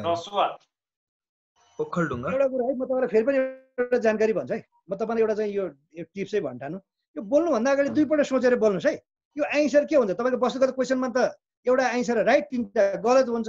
अब तपाईँले त त्यो मिल्छ भनेर चाँडोमै त्यो टिक्लाउनु त होइन, एउटा मात्रै टिक्लाउने हो। त्यसो भएर बोल्नुभन्दा अगाडि 2 पल्ट सोचेर बोल्नुहोस् है। प्याच नबोल्नु, कि बोल्दै नबोल्नुहोस्, बोल्यो भने ठ्याक्कै ड्याङ्गे लाएर बोल्नु न, सही हो। मैले भने नेपालको 77 जिल्लामा चाहिँ कोरोना सङ्क्रमित भएको देखियो होइन, कोरोना भाइरस देखियो। तर क्वेसन चाहिँ यहाँ के हो भन्दा नेपालमा सबैभन्दा पछि कोरोना भाइरस देखिएको जिल्ला चाहिँ कुन होला भनेर सोधेको है। हजुर यस रसुवा है। नेपालमा सबैभन्दा पछि कोरोना भाइरस देखिएको जिल्ला कुनै? रसुवा। र एउटा जानकारी होस्, रसुवामा चाहिँ सबैभन्दा पछिल्लो पटक 2077 असार 13 गते चाहिँ यो 9 जनामा चाहिँ कोरोना भाइरस देखिएको चाहिँ उनी भयो। र एउटा जानकारी होस्, आजको मितिसम्म चाहिँ 6वटा जिल्लामा चाहिँ कोरोना भाइरस चाहिँ कति पनि छैन भनेर नेपाल सरकारले डिक्लेयर गरे। त्यो मध्येमा मुस्ताङ, रसुवा होइन, त्यसपछि तपाईँको भन्नै पर्दा तेह्रथुम होइन, यी आदि जिल्ला चाहिँ 6वटा जिल्ला। धनकुटा थियो, अहिले धनकुटा 2टा देखेर फेरि ऊ चाहिँ फेरि कोरोना मुक्त भएको जिल्लाबाट चाहिँ गरिएको छ, काटिएको छ। अहिलेसम्म 6वटा जिल्ला चाहिँ कोरोना मुक्त भएको चाहिँ नेपाल सरकारले घोषणा गरेको आजको मितिसम्म है। घटबड पनि हुनसक्छ अथवा अझ अरू पनि कोरोना मुक्त हुँदै जान्छ। तर सबैभन्दा पछिल्लो पटक कोरोना देखिएको जिल्ला भने चाहिँ रसुवा। मैले भने असार 13 गते चाहिँ यो 9 जना देखिएको थियो। अहिले चाहिँ पुरै यो बिरामी सन्चो भइसक्यो कोरोनाबाट। त्यसो हुनाले यो पनि सबैभन्दा पछिल्लो पटक कोरोना देखियो नेपाल जिल्ला रसुवा। र यो चाहिँ अहिले चाहिँ मुक्त भइसक्यो जानकारी है त। ल अब अर्को क्वेसन। नेपालमा बारी नाली सखा पार्ने फटेङ्ग्रा अथवा सलह सुन्छ है। नेपालमा बारी नाली सखा पार्ने फटेङ्ग्रा सलह 2077 साल असार 13 गते कुन जिल्लाबाट नेपाल प्रवेश गरेको है। यो फटेङ्ग्राको मध्येमा प्रजाति मध्येमा चाहिँ एउटा सलह भन्ने यस्तो किसिमको एउटा फटेङ्ग्रा हुन्छ। यसले चाहिँ तपाईँको हजारौँ लखौँ एकैचोटि उडेर चाहिँ यो हरियो वनस्पतिमा बस्छ। त्यसपछि सबै त्यो वनस्पति शाखा पार्छ के। एउटा जानकारी रहोस् यो सलहको बारेमा। यो सलह चाहिँ तपाईँको साँच्चै भन्यो भने अफ्रिकाबाट यो चाहिँ उत्पत्ति भएको। त्यसपछि के भयो भन्दा अफ्रिकाबाट हुँदै यो चाहिँ कहाँ पुग्यो? इरान इराकतिर पुग्यो। त्यसपछि पाकिस्तान हुँदै इन्डिया पुग्यो। इन्डियाबाट चाहिँ नेपाल प्रवेश गर्यो। मैले भने नि जुन फटेङ्ग्रा अथवा जुन यो एक प्रकारको फटेङ्ग्रा सलह 2000 कति मैले भने 77 साल असार 13 गते कुन जिल्लाबाट चाहिँ नेपाल प्रवेश गरेको थियो। त्यसपछिका तराईका जिल्ला प्रवेश गरेपछि पहाडी जिल्ला हुँदा हुँदा काठमाडौँमा पनि यसले प्रभावित गर्यो। ल भन्नुहोस् सबैभन्दा पहिला प्रवेश गरेको छ कुन जिल्ला होला? 12 हो सर। यस हो नै 12 है। 12 जिल्लामा 2077 साल असार 13 गते सलह प्रवेश गर्यो। त्यसपछि रूपन्देही हुँदै हुँदै हुँदै हुँदै तपाईँको गुल्मी, अरखाँची हुँदै हुँदै होइन स्याङ्जा आदि हुँदै काठमाडौँमा पनि यो देखियो होइन, भक्तपुर, ललितपुर, काठमाडौँमा पनि। र तर के भने यो चाहिँ तपाईँको यो गर्मी मौसममा चाहिँ बढी यो प्रभावित गर्यो यसले। तर यो पानी चाहिँ यो जस्तो अहिले हाम्रो के सिजन छ भन्दा बर्खे सिजन छ होइन, यो मनसुनी भइरहेको छ। मनसुनी पनि तपाईँको अस्ति जेठ 30 गतिबाट मनसुन सुरु भएको, केही दिन यता पानी परिरहेको छ। र यसमा पानीमा चाहिँ यो त्यति साह्रै चाहिँ फस्टाउँदैन कि यो जाडो अलिकति लो टेम्परेचरमा खासै त्यस्तो त असर चाहिँ गरेन। फेरि आउन सक्ने सम्भावना पनि भनिएको थियो समाचारमा, अहिलेसम्म आएको छैन। र सलहको लाई लोकस्ट भन्छ अङ्ग्रेजीमा। र यसको जुन बथान छ नि समूहलाई भन्छ स्वाम, SWAM स्वाम भन्छ यसको समूहलाई, अङ्ग्रेजीमा लोकस्ट भन्छ। र यसले चाहिँ तपाईँको हरियो बस्तीमा गऱ्यो भने जम्मै हरियालीले चाहिँ पुरै सखा उजाड बनाउँछ। खैर नेपालमा प्रवेश गरे पनि यसले त्यति साह्रो विनाश चाहिँ गरेन होइन, केही छिटपुट मात्रामा बाहेक। तथापि नेपालमा चाहिँ 2077 साल असार 13 गते बारा जिल्लाबाट प्रवेश गरेर काठमाडौँसम्म चाहिँ यो सल्लाह देखिएको थियो। अहिले चाहिँ यो टेम्परेचर भनेको लो हुँदै गयो नि त, अनि जाडो हुँदै जाडोमा खासै त्यो फस्टाउन सक्दैन। त्यसपछि ग्रुपलाई स्वाम भन्नुभएको छ। हजुर ग्रुपलाई के स्वाम भन्नुभएको? स्वाम SWAM स्वाम भन्छ भनेको सलहको समूहलाई यसरी सोधिन सक्छ है। सलह आयो सुन्नु, मैले भने नि मैले तपाईँलाई अस्ति पनि भनेको थिएँ, मेरो धेरै क्लास लिइसक्नु भयो होला। यो जिके भनेकै WH क्वेसन हो कि किन कसरी कहाँ आदि इत्यादि है। मैले फेरि पनि भन्छु जिकेमा तपाईँ पर्फेक्ट हुन लागि चाहिँ एउटा क्वेसनको कम दिए पनि 3वटा एङ्गलबाट जानुपर्छ। म त्यसलाई 3 डाइमेन्सन भन्ने गरेको छु कि लम्बाइ चौडाइ उचाइ। अब हामीले सलहको कुरा गऱ्यौँ, तपाईँलाई हुनसक्छ यो क्याडेटमै अथवा इन्सपेक्टरमै सलहको समूहलाई के भनिन्छ भनेर नसोध्ला भन्न सकिनँ। के भनिन्छ एस्टुले स्वाम भनिँदो रहेछ होइन, अङ्ग्रेजीमा लोकस्ट भन्छ, त्यो त सबैलाई थाहा छ।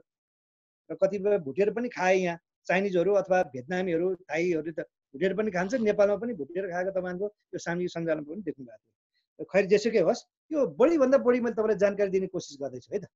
ल अर्को क्वेसन सुन्नुहोस्। 2077 साल जेठ 29 गते है, 2077 साल जेठ 29 गते रेलवे विभागको महानिदेशकमा कसलाई नियुक्त गरिएको छ? तपाईँ भन्नु होला नेपालमा रेलै छैन, कहाँ रेल विभागको महानिदेशक हुनु होला भन्नु होला। एउटा जानकारी होस्, नेपालमा रेल विभागको स्थापना चाहिँ 2068 सालमै भयो। मैले भने 2077 साल जेठ 29 गते चाहिँ यो रेल विभागको महानिदेशकमा कसलाई नियुक्त गरिएको छ? मैले भने नेपालमा रेल विभागको स्थापना 2068 सालमा भयो है। भलै हामी नेपालमा चीनले पनि नेपालमा रेल ल्याइदिन्छु भनेको छ, इन्डिया यहाँ छ, कयौँ 10औँ 15औँ 20औँ वर्षपछि सायद आउला होइन। कमसेकम तपाईँको त्यसको बारेमा शोध अनुसन्धान गर्ने मात्रै 8-9 वर्ष लाग्दो रहेछ। खै जेसुकै होस् 2068 सालमा नेपालमा रेल विभागको स्थापना भएको। मैले भने 2077 साल जेठ 29 गते नेपालको रेल विभागको महानिदेशकमा कसलाई नियुक्त गरेको छ? ल आन्सर लेख्नु होला गुरु भट्टराई है। अब आन्सर दिन्छ जस्तो लागेन, यसको उत्तर के रहेछ? गुरु भट्टराई। अर्को यो एकदमै यो सुनिरहेको हो, सायद धेरैले यसको उत्तर भन्न सक्नु होला है। त सुन्नुहोस् है, यो उत्तर दिने कोसिस गर्नुहोस् है। 6 जनाको ज्यान जाने गरी, ध्यान दिएर सुन्नुहोस् है, 6 जनाको ज्यान जाने गरी पश्चिम रुकुमको चौरजारी नगरपालिका 8 मा हत्याकाण्ड कहिले भयो?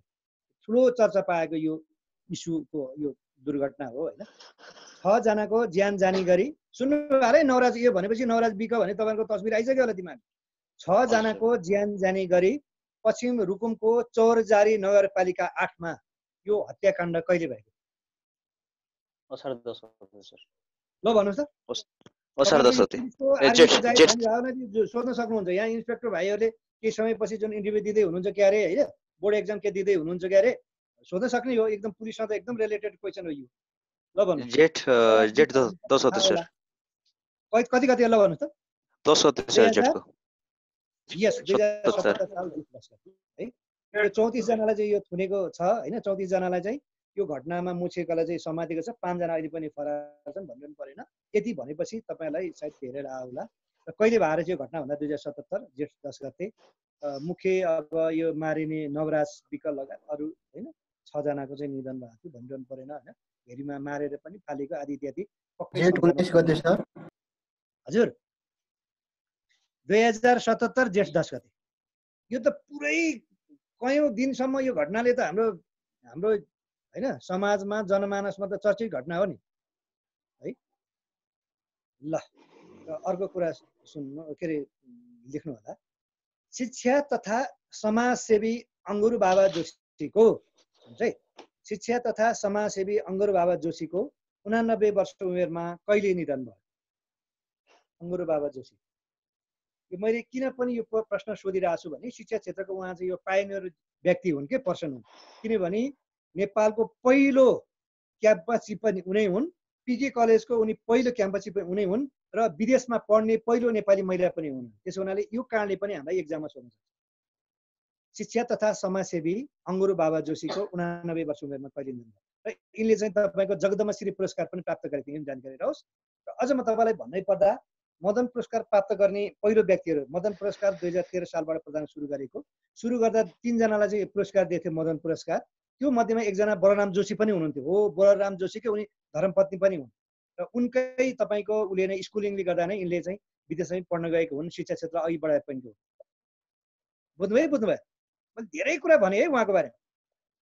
शिक्षा तथा समाजसेवी अङ्गुर बाबा जोशीको 89 वर्षमा कहिले निधन? के कारणले सोध्न सक्छ भन्दा उनी नेपालको पहिलो क्याम्पस चिफ हुन्, विदेश पढ्न जाने पहिलो नेपाली पनि हुन् र जगदम्बा श्री त्यस्तो एकदमै नेपालको प्रतिष्ठित जगदम्बा श्री पुरस्कार प्राप्त गर्ने महिला पनि हुन्। यी कारणले पनि यहाँले सोध्न सक्छ। ल भन्नुहोस् त, तपाईँले पत्र पाउनु होला, न्युज सुन्नु होला। हजुर, असार 6 गते भनेर भन्न मिल्दैन। यसको उत्तर हो असार चाहिँ होइन, जेठ 6 गते। सर फेरि क्वेसन भनिदिनु न। अङ्गुर बाबा जोशीको निधन कहिले भएको है? सोध्न सक्ने क्वेसन मध्ये यो पनि एउटा हो। ल अर्को क्वेसन सोध्नु गर्नु होला। र हामी हुन त यो 9 बज्न लाग्यो, अब 10-15 मिनट के हामी पढ्न नि सक्छौँ है। विश्व स्वास्थ्य सङ्गठनको अनुसार सुन्नुहोस् है, अथवा WHO को अनुसार सन् 2020 को तथ्याङ्क अनुसार नेपालको औसत आयु कति रहेको छ? ल भन्नु। यो WHO ले चाहिँ सन् 2020 को एउटा तथ्याङ्क निकाल्यो, त्यस अनुसार नेपालको इन एभरेज 65.4 सर। कति होला? 65.4। यो ठ्याक्कै यसको उत्तर भएन र भाइलाई सर एकचोटि क्वेशन भन्दैन फेरि। WHO ले चाहिँ 2020 मा एउटा चाहिँ तथ्याङ्क निकाल्यो के, उक्त तथ्याङ्क अनुसार चाहिँ नेपालीहरूको औसत आयु कति हो भने, अथवा नेपालीको इन एभरेज औसत आयु, अथवा नेपालीहरू कति वर्षमा बाँच्छन् भनेको के हाल चाहिँ 69 हो सर होइन, 70.5 वर्ष।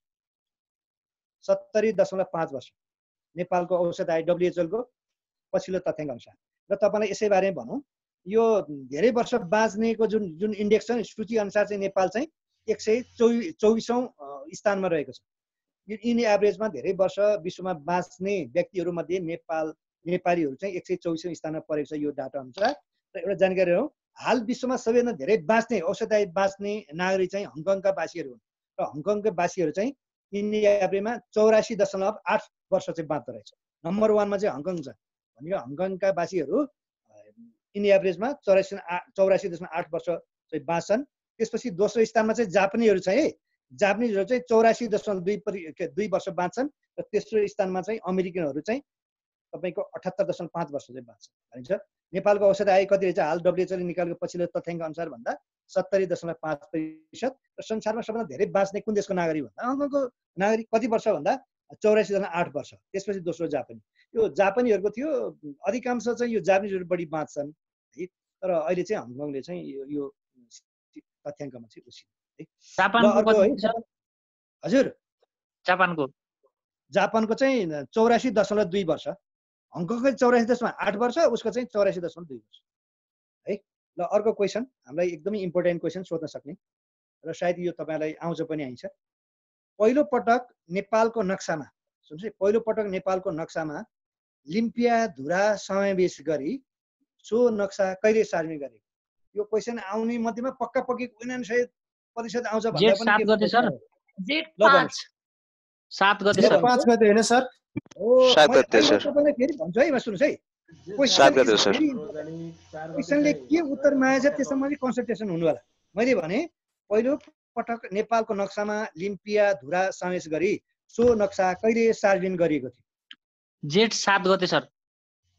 जेठ 7 गते।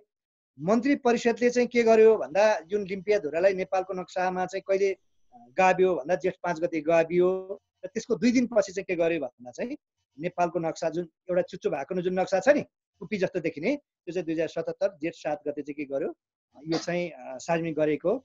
र याद रहोस्, नेपालको कुल क्षेत्रफल पहिला कति थियो? 1,47,161 वर्ग किलोमिटर थियो। अब कति चाहिँ थपिएको हो त भन्दा चाहिँ 310 वर्ग किलोमिटर थपिएको।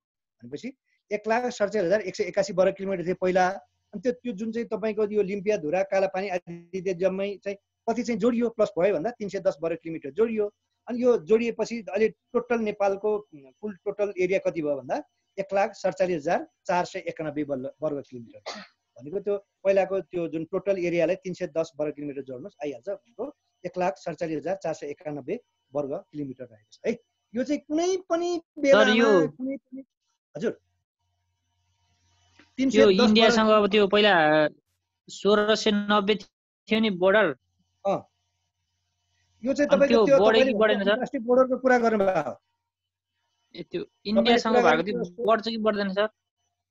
अब यो बोर्डर चाहिँ बढ्न सक्छ तर फेरि यस्तो छ के तपाईको यो कसो भने मैले भने नि क्वेसन भेरी इम्पोर्टेन्ट कतिपय कुरा के हुन्छन् भन्ने सुन्नुस् है कतिपय कुरामा तपाईलाई बताउँछु कतिपय कुरा के हुन्छन् भने यो लोकसेवाले चाहिँ एन्सर त्यो रङै भए पनि चलन चल्तीमा के छ त्यो कुरालाई चाहिँ बढ्ता प्राथमिकता दिन्छ के म तपाईलाई एउटा हल्का एउटा उदाहरण नै बताउँ जस्तो यसको उदाहरण जस्तै भन्नुपर्दा यो चाँगुनारायणको मन्दिर चाहिँ तपाईको नर्सरीदेखि मास्टर लेभलसम्मको के ल्याएको छ भने चाँगुनारायणको मन्दिर बनाउने व्यक्ति चाहिँ मानदेव भनेर लेखेको छ कि है तर त्यो चाहिँ म भन्छु 1000% त्यो चाहिँ के हो भने गलत भएछ है म भन्छु काठमाडौँ उपत्यकामा 4 नारायण छन् 4 नारायण छ नारायण भनेको विष्णु भनेको चाँगुर नारायण इच्छङ्को नारायण विश्वको नारायण शेष नारायण त्यो 4 नारायणको मन्दिर बनाउने चाहिँ दोस्रो लिच्छवी राजा हुनु हरिदत्त वर्मा है चाँगुनारायणको मन्दिर कसले बनायो भन्दा हरिदत्त वर्माले बनाएका हुन् यो सबैलाई थाहा छ इतिहासविदहरूलाई अथवा यो संस्कृतिविदहरूलाई तर चलन चल्तीमा के छ भन्दा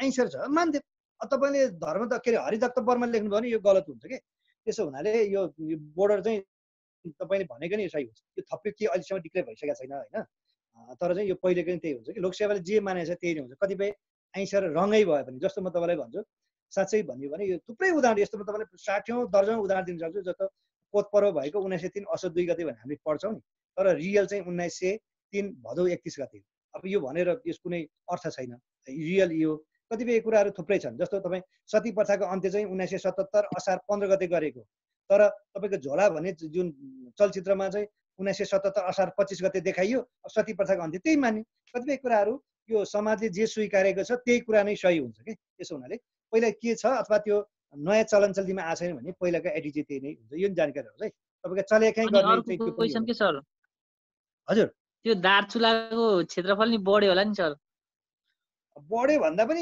310 वर्ग किलोमिटर चाहिँ पहिलाको नेपालको जुन टोटल जुन एरिया हो त्यो 310 वर्ग किलोमिटर चाहिँ जोडिएको हो कि अहिले यति मात्रै बुझ्नुहोस् के कतिपय कुराहरू ठ्याक्कै भएको छैन जस्तो तपाईँको भन्नै पर्दा जस्तो अहिले हिमाली प्रदेशमा जिल्ला चाहिँ कति पनि नेपाल 77 जिल्ला मध्येमा 21 जिल्ला हिमाली प्रदेश अनि 21वटा जिल्ला तराई प्रदेश बाँकी चाहिँ कतिवटा छ भन्दा 35 जिल्ला चाहिँ पहाडी प्रदेश छ है भनेपछि पहिला तपाईँको 16वटा जिल्ला थियो हिमाली प्रदेशमा हैन 16वटा जिल्ला थियो अहिले कतिवटा भयो भन्दा 21वटा भयो 5वटा जिल्ला बढ्यो र पनि हामी के भन्छौँ भने हिमालय चाहिँ तपाईँको 15% मात्रै ओगटेको भन्छौँ के 15 68 र उनै भन्छौँ के अहिले है अहिले नापी विभागले प्रश्न यसको पनि त्यस्तै उदाहरण हो र यसमा त्यति धेरै तपाईँ नअल्मले म अर्को कुरा भन्दैछु नेपालको वर्तमान संविधान है नेपालको हालको संविधानको दोस्रो संशोधन विधेयक राष्ट्रपतिद्वारा कहिले प्रमाणीकरण गरेको अहिलेसम्म हाम्रो नेपालको जुन यो 7औं जुन संविधान छ नि नेपालको संविधान भनेर चिनिन्छ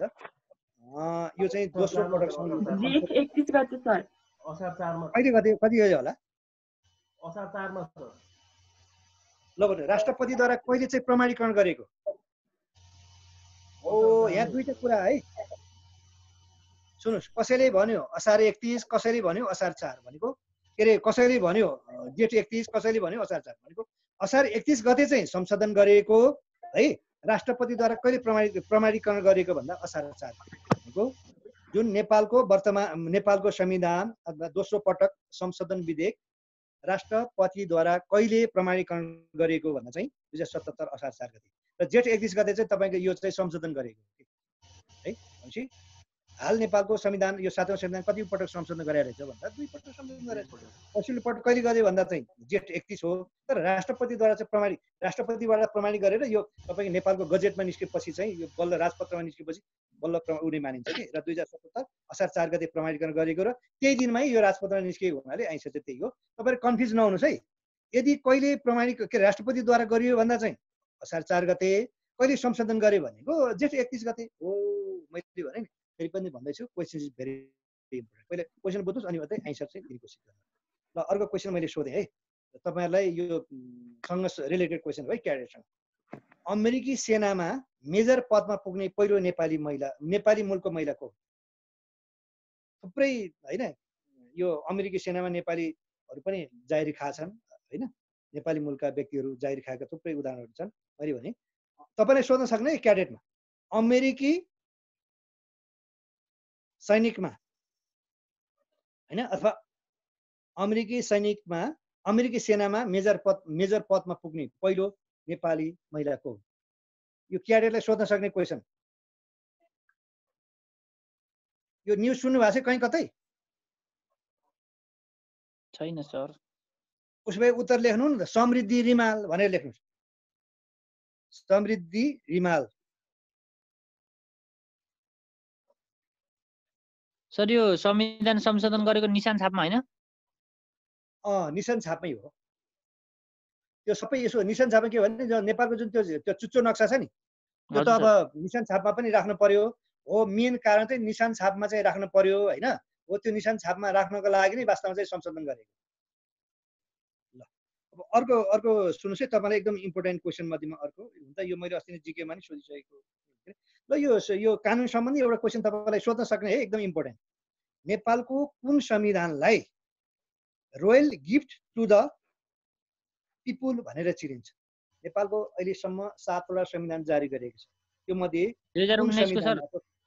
ल भनौँ, नेपालको कुन संविधानलाई royal gift to the people भनेर चिनिन्छ, अथवा which constitution known as royal gift to the people? 2047 मैले तपाईँलाई अघि पनि भनेको थिएँ, बोल्नु अगाडि दुईपल्ट सोचेर मात्रै बोल्नु, प्याच नबोल्नुहोस् भनेको थिएँ नि त। भन्नु त भन्दा एउटा त मिलिहाल्छ। सरलाई पहिला क्वेसन कम्प्लिट गर्न दिउँ न है। यस, मैले के सोधेँ, नेपालको कुन संविधानलाई royal gift to the people भनेर चिनिन्छ? प्रश्न त बुझ्नु होला नि त। रोयल भने के रहेछ भन्दा राजासँग शाही भन्ने कुरा हो, राजासँग जोडिएको कुरा हो। नेपालको कुन संविधानलाई royal gift to the people उपनामले पनि चिनिन्छ? Royal gift to the people उपनामले चिनिने राज्यको संविधान 2015 सर। 2015। अब यो यहाँ व्यक्ति अनुसार मान्छे अनुसार उत्तर आयो। यसको सही उत्तर चाहिँ नेपालको संविधान 2019 हो है। सुन्नुहोस् है, कहिले संविधानबाट यति धेरै धारा कण्ठ गर्नुभयो, सोध्ने बेला छ्यास चलाएर यता पनि सोधिन सक्छ, कहिले लम्बाइबाट पनि सोध्न सक्छ, कहिले चौडै, कहिले उचाइबाट पनि सोध्न सक्छ। ल अर्को क्वेसन सुन्नुहोस् है त सर। यो क्वेसनको एन्सर के?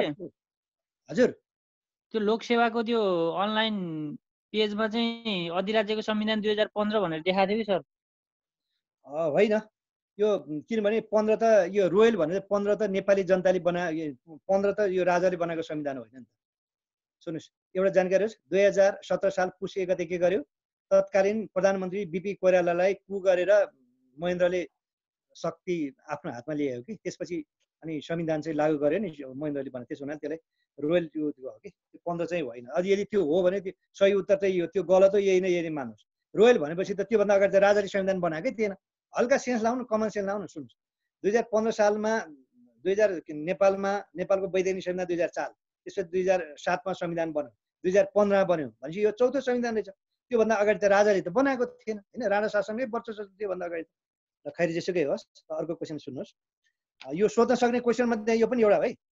अफ्रिकी मूलको अमेरिकी नागरिक, सुन्नुहोस् है, अफ्रिकी मूलको अमेरिकी नागरिक जर्ज फ्लोयडलाई मिनेसोटा राज्यको प्रहरीले है, मिनेसोटा राज्यको प्रहरीले कहिले उनलाई चाहिँ यो घाँटी थिची हत्या गरेको थियो? यो कुनै पनि बेलामा सोध्न सक्ने, यो इन्टरनेसनल क्वेसनबाट सोध्न सक्ने क्वेसन है। त्यसमा पनि तपाईँको प्रहरीहरू जो छ नि, इन्सपेक्टरको भाइहरूलाई चाहिँ परीक्षामा सोध्न सक्ने क्वेसन। अफ्रिकी मूलको अमेरिकी नागरिक जर्ज फ्लोयडलाई मिनेसोटा राज्यको प्रहरीले कहिले यो 9 मिनेटसम्म उसको घाँटी थिचिया थियो। यहाँले दृश्यमा देख्नु पनि भयो होला। अहिले पनि तपाईँको यो एकदमै यो हैन नस्लवादीको ठुलो इस्यु भइरहेछ। हत्या गरे, कहिले हत्या गरेको थियो जर्ज फ्लोयड? क्वेसन त बुझ्नु भयो नि कम्तीमा, आन्सर नबुझेन क्वेसन त बुझ्नु भयो होला नि। क्वेसन एक फेरि भनिदिनु न सर। सुन्नुहोस्, अफ्रिकी मूलको नागरिक जर्ज फ्लोयड, सुन्नुभयो न? यस सर।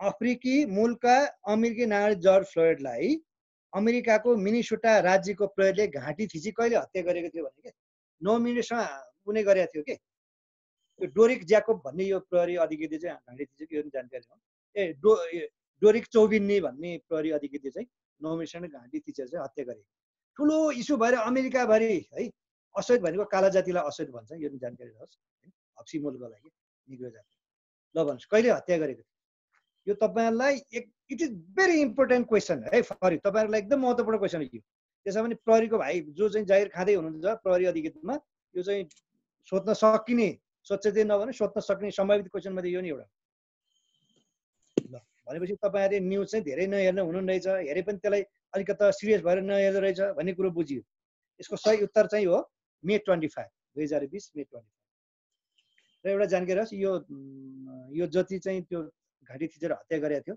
मैले भने डेरिक चौबिन्नी हो त्यो घाँटी थिचेर हत्या गर्ने जुन प्रहरी अधिकृत चाहिँ र त्यसलाई पनि थुनिएको छ हैन र यसले चाहिँ ठुलो इस्यु भइरहेछ अहिले पनि त्यो सामै भइसकेको छैन अमेरिकामा यो नस्लवादीको के यो काला जातिहरूलाई चाहिँ यो चाहिँ डोमिनेट गर्ने हैन यो इस्यु अहिले पनि सामै भइसकेको छैन ठुलो एक खालको इस्यु भयो है त्यसो हुनाले यो त्यसको नाम यो दुई तीनवटा कुरा इट इज भेरी इम्पोर्टेन्ट एउटा के रहेछ त्यो हत्या भएको जुन अफ्रिकी मुलको अमेरिकी नागरिक नाम चाहिँ के रहेछ जर्ज फ्लोइड भयो उसलाई कहिले हत्या गरे मिनिसोटा राज्यमा भन्दा 25 मे 2000 कति अर्को क्वेसन सुन्नुहोस् है यो म 5-10 मिनट अझ क्लास लिन सक्छु है तपाईँहरूलाई यो करेन्ट कुरा हो कहिले सकिने कुरा होइन दिनादिन थपिन्छ पनि त्यसमा पनि आफैमा छानेको के फिल्टर गरेको सिलेक्ट भएको क्वेसन मात्रै यहाँले दिनेछु हुन्छ कति हुन्छन् दिनेपछि 5-7 क्वेसन है हैन राम्रा क्वेसनहरू पनि सुन्न सक्नु त्यसमा पनि आफैमा सिलेक्ट भएको क्वेसन मात्रै यहाँलाई मैले जानकारी गराउँछु र ध्यान दिएर सुन्नुहोस् कोरोना भाइरसको टेस्ट परीक्षणको नाम सुन्नुहोस् है कोरोना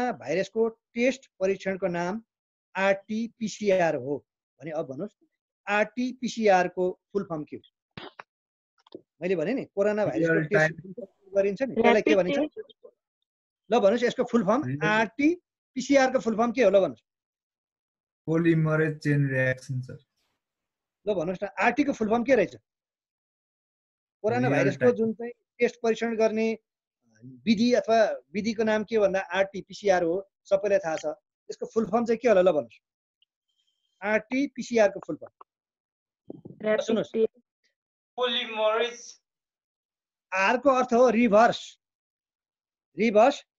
अनि टी को अर्थ हो ट्रान्सक्रिप्सन रिभर्स ट्रान्सक्रिप्सन पी को अर्थ हो पोलिमरेज अनि चेन रिएक्सन है यो विधिद्वारा के कोरोना भाइरसको परीक्षण गरिन्छ भनेको reverse transcription polymerase chain reaction है सबैलाई आरटी यो पीसीआर भन्ने जम्मालाई थाहा छ तर फुल फर्म भन्यो भने धेरैलाई थाहा छैन हुनसक्छ तपाईँलाई यसको पनि फुल फर्म सोधिन सक्छ यो जल्दो बल्दो विषय हो के रहेछ आरटी पीसीआर को full form reverse transcription polymerase chain reaction ल अर्को कुरा सुन्नुहोस् यो खेलकुद सम्बन्ध यो कोरोनासँग सम्बन्धित पनि हो कोभिड-19 को कारण सुन्नुहोस् है कोभिड-19 को कारण 2020 को टोकियो ओलम्पिक कहिले आयोजना गर्ने भएको छ यो 2020 मा यो टोकियो ओलम्पिक आयोजना गरिने भएको थियो तर कोभिडकै कारण चाहिँ के भयो यो टोकियो ओलम्पिक आयोजना नगरिने भयो 2020 मा अब भन्नुहोस् यो 2020 मा आयोजना गरिने जुन जापानको टोकियोमा आयोजना गरिने यो टोकियो ओलम्पिक चाहिँ अब कहिले सारिएको छ अब कहिले आयोजना हुनु ल भन्नु 2022 सर 2022 चाहिँ होइन 2021 भनेको यो चाहिँ तपाईको 32औं यो ओलम्पिक हो है योभन्दा पहिला तपाईको टोकियोमा चाहिँ 1964 मा ओलम्पिक आयोजना गरेको थियो त्यसपछि टोकियो सहरले दोस्रो पटक ओलम्पिक आयोजना गर्ने मौका पाएको थियो 2020 मा तर कोरोना भाइरसको कारणले हैन कोभिडको कारणले यो चाहिँ के भयो यो चाहिँ रोकियो स्थगित भयो त्यसलाई कहिले सारेको छ भन्दा 1 वर्ष पछाडि 2021 मा आयोजना गर्ने अर्को यसैमा एउटा तपाईलाई जानकारी गराउँ यो 2022 मा कतारमा आयोजना गरिने जुन यो विश्वकप छ नि यो चाहिँ पहिलाको जुन मिति हो त्यही महिना आयोजना गरिने भएको छ यो जानकारी रहोस् है यो चाहिँ पहिलो पटक यो मैले विश्वकप फुटबलको कुरा गर्नुपर्दा यो अधिकांश यो वर्ल्ड कप चाहिँ अहिलेसम्मको जति पनि यो विश्वकप भयो हैन 20औं विश्वकपसम्म चाहिँ जति पनि विश्वकप फुटबल चाहिँ यो गर्मीयाममा अथवा जुन जुलाई महिना आयोजना हुन्थ्यो तर फर्स्ट टाइम चाहिँ तपाईको यो नोभेम्बर र डिसेम्बर जाडोयाममा चाहिँ वर्ल्ड कप आयोजना गर्ने भएको छ है 2022 मा विश्वकप फुटबल प्रतियोगिता कुन देशमा आयोजना हुँदैछ कतारमा आयोजना हुँदैछ कतारको दोहामा एउटै सहरमा है त्यो चाहिँ 2000 तपाईको 22 को नोभेम्बर हैन नोभेम्बर 21 देखि डिसेम्बर 18 19 सम्म चाहिँ आयोजना हुन्छ, 1 महिनासम्म। र फर्स्ट टाइम चाहिँ विश्वकप फुटबल चाहिँ जाडोयामा आयोजना हुने रहेछ।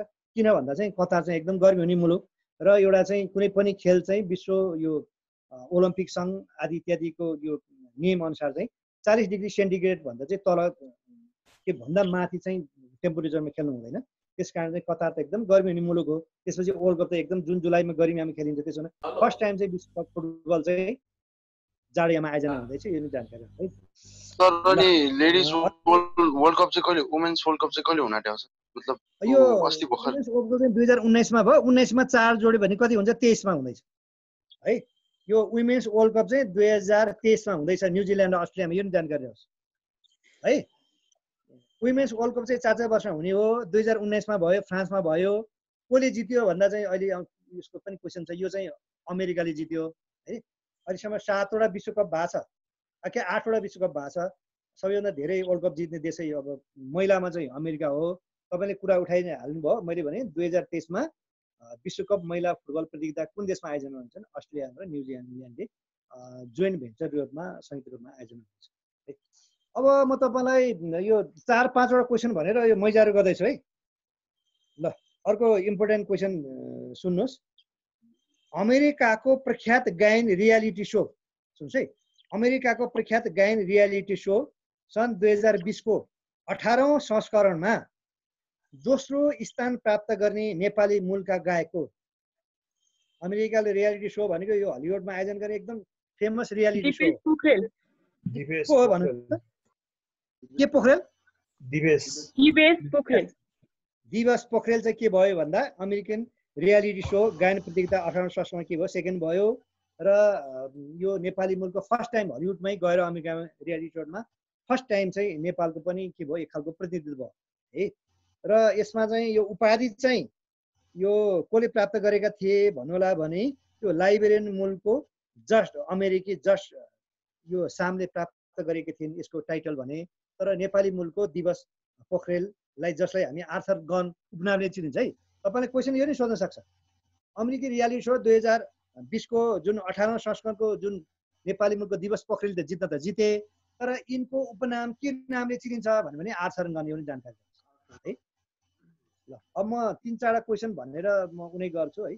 झन्डै झन्डै 9:30 जति हुन त यो सिधिन, पनि महत्त्वपूर्ण कुरा चाहिँ मैले तपाईँलाई उनी गरेँ पस्केको नै झै लाग्छ है, तपाईँलाई जुन चाहिँ जाँचमा आउन सक्ने। अर्को क्वेसन सोध्नुहोस् है। यहाँ सर म 4-5 वटा भनेर म इन्डिङ गर्छु। नेपाली सेनाको पहिलो महिला गुल्मपति बन्ने अवसर कसले प्राप्त गरे? गुल्मपति भने मेजर सोसरा के मेजरै भन्नुहोस्। नेपाली सेनाको पहिलो महिला गुल्मपति बन्ने व्यक्ति को? यो क्याडेटलाई एकदम काम लाग्ने क्वेसन है। गुल्मपति बन्ने पहिलो नेपाली महिला को होला भन्नुहोस् त? खड्का त खड्का भन्नु पर्यो नि। के खड्का होइन, राममाया खड्का पनि हुन्छ, श्याममाया, हरिमाया होइन, अञ्जली खड्का जे पनि हुन सक्छ। खड्का त खड्कै हो नि। अब तपाईले अप्सनमा एउटा राइट हुन्छ, 3टा रङ हुन्छ। सृष्टि खड्का हो। यस एक्ज्याक्टली, सृष्टि खड्का है। यो क्याडेटलाई चाहिँ एकदम इम्पोर्टेन्ट क्वेसन हो सर। फेरि एकचोटि क्वेसन सुन्नुहोस् ल, सुन्नुहोस् है। अर्को क्वेसन म 2-4 भनेर म इन्डिङ गर्छु है। सन् 2020 जुलाई 16 मा सुन्नुहोस् है। सन् 2020 जुलाई 16 मा इसिमोडको फुल फर्म के भने the international centre for integrated mountain development भन्ने बुझिन्छ के, इसिमोड भनेर बुझिन्छ। र इसिमोडको महानिर्देशकमा को चयन भएका छन्? 2020 जुलाई 16 मा इसिमोडको महानिर्देशकमा को चयन भएका छन् अथवा को नियुक्त भएका छन्? एउटा जानकारी गराउँ। इसिमोडमा 8 वटा राष्ट्रहरू छन् र इसिमोडको प्रधान कार्य चाहिँ हाम्रै नेपालको ललितपुरमा छ है। यसको प्रधान कार्यालय यो चाहिँ तपाईँको जानकारी होस्। इसिमोड भनेको चाहिँ यो हिन्दकुश क्षेत्रका राष्ट्रहरू हुन्। 5 डिसेम्बर 1983 मा इसिमोडको जन्म भएको थियो र इसिमोडको मुख्यालय प्रधान कार्यालय चाहिँ नेपालकै ललितपुर जिल्ला, नेपालकै अब काठमाडौँ हो भन्नुहोस् न, ललितपुर जिल्ला हो। र यसमा चाहिँ मुख्य व्यक्ति चाहिँ महानिर्देशक हुन्छ। यसको सिओमा महानिर्देशकमा को नियुक्त भएको छ तपाईँले सोध्न सक्ने है। इसिमोडको महानिर्देशकमा 2020 जुलाई 16 तारिक को नियुक्त भएको छ? कसैले सुन्नु भएको थियो? यो न्युज सुन्नुभयो? को त ल भन्नु नि त कहाँको हो यो व्यक्ति ल भन्नु त भुटानको ल भन्नु व्यक्ति नाम के होला नाम चाहिँ ठ्याक्कै अब थाहा हुन्छ के हो के असँग झन् गजेङ मजेङ दिइन्छ वाङचुङ सङचुङ आउँछ है भुटानको व्यक्तिको नाम सुन पेमा ग्याम्सो फेरि पेमा ग्याम्सो हाल इसिमोडको 2020 जुलाई 16 देखि इसिमोडको महानिर्देशकमा को चयन भने भुटानको पेमा ग्याम्सो इसिमोडको नयाँ सिओ नियुक्त भएको छन्। एउटा जानकारी होस् 5 डिसेम्बर 1983 मा इसिमोडको के भयो स्थापना भएको त्यो पनि नेपाल पनि एक सदस्य राष्ट्र हो। यसको प्रधान कार्यालय चाहिँ नेपालकै ललितपुर अहिले तपाईहरु जुन भनौँ न बसिरहनु भएको छ ललितपुर नजिक छ भनौँ न ललितपुर चाहिँ इसिमोडको प्रधान कार्यालय हो र यसमा चाहिँ 8 वटा कन्ट्री छन् इसिमोडमा। म तपाईलाई भन्छु इसिमोडमा कतिवटा राष्ट्र छन् भन्दा त्यो मध्येमा 8 वटा राष्ट्र मध्ये नेपाल पनि एक हो। इसिमोडमा कुन कुन राष्ट्र पर्छन् भन्दा सजिलो सूत्र छ यसलाई भन्यो भने बी यसलाई भने बी यसको सजिलो छ एमबिबी पानी एमबिबी पानी भन्यो भने इसिमोडमा भएका 8 वटा राष्ट्र हुन्छ। एम भनेको के भन्दा भने म्यानमार है एमबी भनेको बङ्गलादेश अर्को बी भनेको भुटान हैन अर्को सी भनेको चाइना पा भनेको पाकिस्तान ए भनेको अफगानिस्तान एन भनेको नेपाल आई भनेको चाहिँ इन्डिया भने 8 वटा राष्ट्र छन्। एमबिबीसी पानी भनेपछि इसिमोडमा रहेका सबै 8 वटा राष्ट्रहरू आउँछ। यो तपाईलाई हल्का सूत्र बताइदिनु है। ल अर्को सुन्नुहोस् 2000 हरेक वर्ष कुन चाहिँ तारिक चाहिँ योगा दिवस मनाइन्छ ल भन्नु त योग दिवस अथवा योगा दिवस कहिले मनाइन्छ जुन 21 सर डे सेलिब्रेट योगा दिवस योगा डे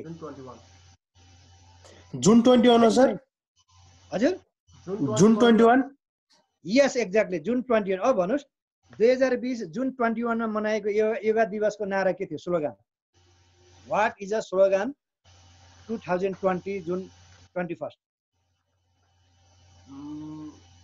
ल यसको उत्तर हो yoga for health yoga at home सुन्नुस् है yoga for health at home 2020 June 21 मा मनाइएको योगा दिवसको नारा र यसै म एउटा जोड्न चाहन्छु जुन 21 भनेको विश्वको सबैभन्दा लामो दिन हो र यो दिनमा चाहिँ अर्को दिवस पनि मनाइन्छ त्यो भनेको अन्तर्राष्ट्रिय सङ्गीत दिवस। र अब म 3टा क्वेशन भनेर म तपाईहरुलाई इन्डिङ गर्छु है ध्यान दिएर सुन्नुस् है। नेपालमा पहिलो पटक 3टा भनेर म इन्डिङ गर्छु है आजको यो क्लासको मैजार हो। नेपालमा पहिलो पटक कोरोना भाइरस कहिले फेला परेको पुष्टि भएको थियो ल भन्नुस् नेपालमा पहिलो पटक कोरोना भाइरस कहिले फेला परेको पुष्टि भएको थियो मार्च 24 ल भन्नुस् अहिलेसम्म 43 जनाको ज्यान गयो। सबभन्दा पहिला मर्ने चाहिँ जेठ 1 गते सावित्र तिमी सिन्हा अहिले हामीले भनिसक्यौँ है। अब मैले के भने नेपालमा पहिलो पटक कोरोना भाइरस फेला परेको कहिले पुष्टि भयो फर्स्ट टाइम जनवरी 23 सर 11 गते ल भन्नुस् जनवरी 23 कोरोना भाइरस कहिले फेला परेको पुष्टि भएको थियो यसको सही उत्तर हो 2076 माघ 9 गते। र एउटा जानकारी रहोस् यो कोरोनाको मूल भनेकै वुहान हो हैन चीनको वुहान प्रान्तबाट फर्केर आएको एमबीएस भनौँ न पढ्दै गरेको माघ 9 गते यो जनकपुरतिरका एमबीएस गर्ने जुन भाइ वुहान उसमा शहरमा उहाँ चाहिँ एमबीएस गर्दै हुनुहुन्थ्यो त्यहाँबाट फर्केर आउँदा वुहान उनमा चाहिँ जनकपुरको एकजना भाइलाई भनौँ न धनुषाको एकजना जनकपुरतिरका एकजना भाइलाई चाहिँ कोरोना भएको माघ 9 गते चाहिँ पुष्टि भयो। यो जानकारी होस् मैले भनेको थिएँ अब म 2टा भनेर म इन्डिङ गर्छु है। अर्को सुन्नुहोस् 2020 फेब्रुअरी 11 तारिक सुन्नुहोस् है 2020 फेब्रुअरी 11 तारिक लस एन्जलस सहरमा सम्पन्न 92औं अस्कार अवार्ड जित्ने चलचित्र कुन 2020 को 92औं अस्कार अवार्ड टाइटल जित्ने चलचित्र कुन कुन हो पनि जना सोध्न सक्ने क्वेशन हो यो ल भन्नुस् सन् 2020 फेब्रुअरी 11 मा अमेरिका लस एन्जलस सहरमा चाहिँ यो वर्षेनी गरिन्छ अस्कार अवार्ड यो चाहिँ 2020 को चाहिँ 92औं अस्कार अवार्ड जित्ने प्यारासाइट यस एक्ज्याक्टली प्यारासाइट यो चाहिँ दक्षिणी कोरियाली यो फिल्म हो है प्यारासाइट र यो पनि जानकारी अधिकांश चाहिँ तपाईको यो अस्कार अवार्ड दिने चलचित्र चाहिँ पुरै अंग्रेजी भाषाबाट बनेको चलचित्र हुन्थ्यो र गैर अमेरिकी के भन्छ अंग्रेजी भाषाबाट यो अस्कार अवार्ड जित्ने पहिलो चलचित्र पनि कुनै पनि बेला तपाईको एक्जाममा सोध्न सक्ने यो क्वेशन हो। 2020 को 92 अस्कार अवार्ड दिने चलचित्र कुन भन्दा प्यारासाइट कुन देशको चलचित्र भन्दा दक्षिण कोरियाली चलचित्र हो र यो पनि जानकारी अङ्ग्रेजी भनेको गैर अङ्ग्रेजी भाषाबाट अस्कार अवार्ड जित्ने पहिलो चलचित्र। आजको अन्तिम म क्वेसन यहाँलाई सोध्दैछु। WHO ले भनेको वर्ल्ड हेल्थ अर्गनाइजेसनले कोरोना भाइरसलाई आधिकारिक रूपमा कोभिड-19 भनेर कहिले घोषणा गरे? आधिकारिक रूपमा WHO ले जनवरी 30 हो सर। जनवरी 30 2020 जनवरी 30 आन्सर यहाँ त थरी पो आयो। February 11 2020 March 11 sir.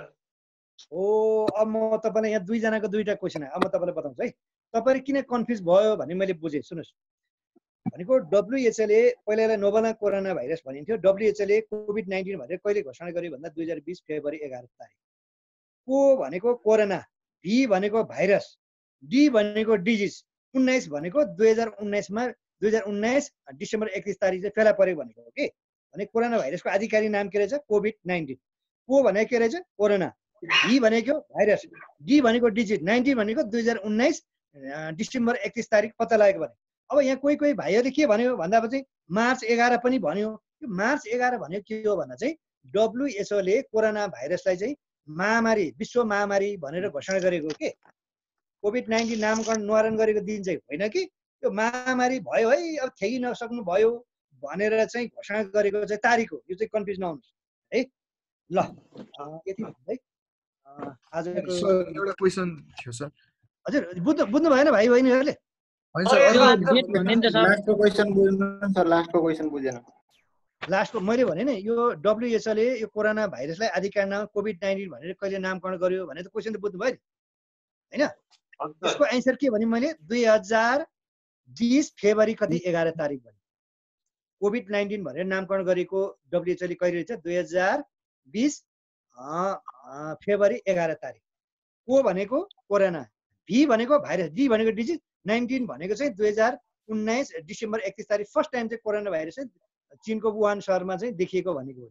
अब तपाईले मार्च 11 के हो भन्नुला भने WHO ले चाहिँ यो कोरोना भाइरस चाहिँ एकदमै समुदायमा गयो के थेगी नसक्नु भयो भनेर महामारी भयो है कोरोना भाइरस विश्वमा भनेर चाहिँ घोषणा गरेको दिन हो के मार्च 11 तारिक चाहिँ। Is that clear? बुझ्नु भयो? संकटकाल घोषणा गरेको। संकटकाल यो महामारीको संकटकाल हो त्यही हो। तपाईले यहाँ मैले भने कतिपय कुराहरू उस्तै हुन्छ के तपाईको सुन्दा चाहिँ उस्तै त्यो सुन्दा चाहिँ कति यो चाहिँ उस्तै सुनिन्छ के। तपाईले त्यसमा चाहिँ कन्फ्युज चाहिँ नहुनुस् के। अरूलाई के छ कन्फ्युज? सर एउटा क्वेशन जति पनि मैले अहिले जति पनि तपाईले झन्डै 40-50 वटा क्वेशन चाहिँ जुन प्रोभाइड गरे नि यो चाहिँ कुनै पनि बेलामा कुनै पनि तह र तबकाको परीक्षामा सोध्न सक्ने क्वेशनहरू हुन्।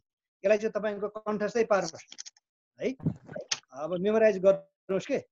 अहिले त हाम्रो देशमा अब विजय साई जस्ता स्ट्यान्डर्डमा कतिपय कन्ठस्थ गर्ने व्यक्तिहरू पनि निस्केका छन् भनिरहनु परेन। अर्पण शर्मादेखि है त्यो ठुलो कुरै भएन। त्यस हुनाले अहिले जति पनि मैले क्वेशनहरू यहाँ समक्ष मैले पस्केँ यो तपाईहरुको जाँचको लागि एकदमै इम्पोर्टेन्ट क्वेशन हो। भोलि पनि जहिले पनि काम लाग्ने क्वेशन हो। कोरोनाको बारेमा 2-4 क्वेशन सोध्छ यसमा कुनै भनिरहनु परेन। यो कोरोनाको अहिले मैले भने नि कोरोना भन्ने शब्द चाहिँ ल्याटिन भाषाबाट नामकरण गरिएको हो है।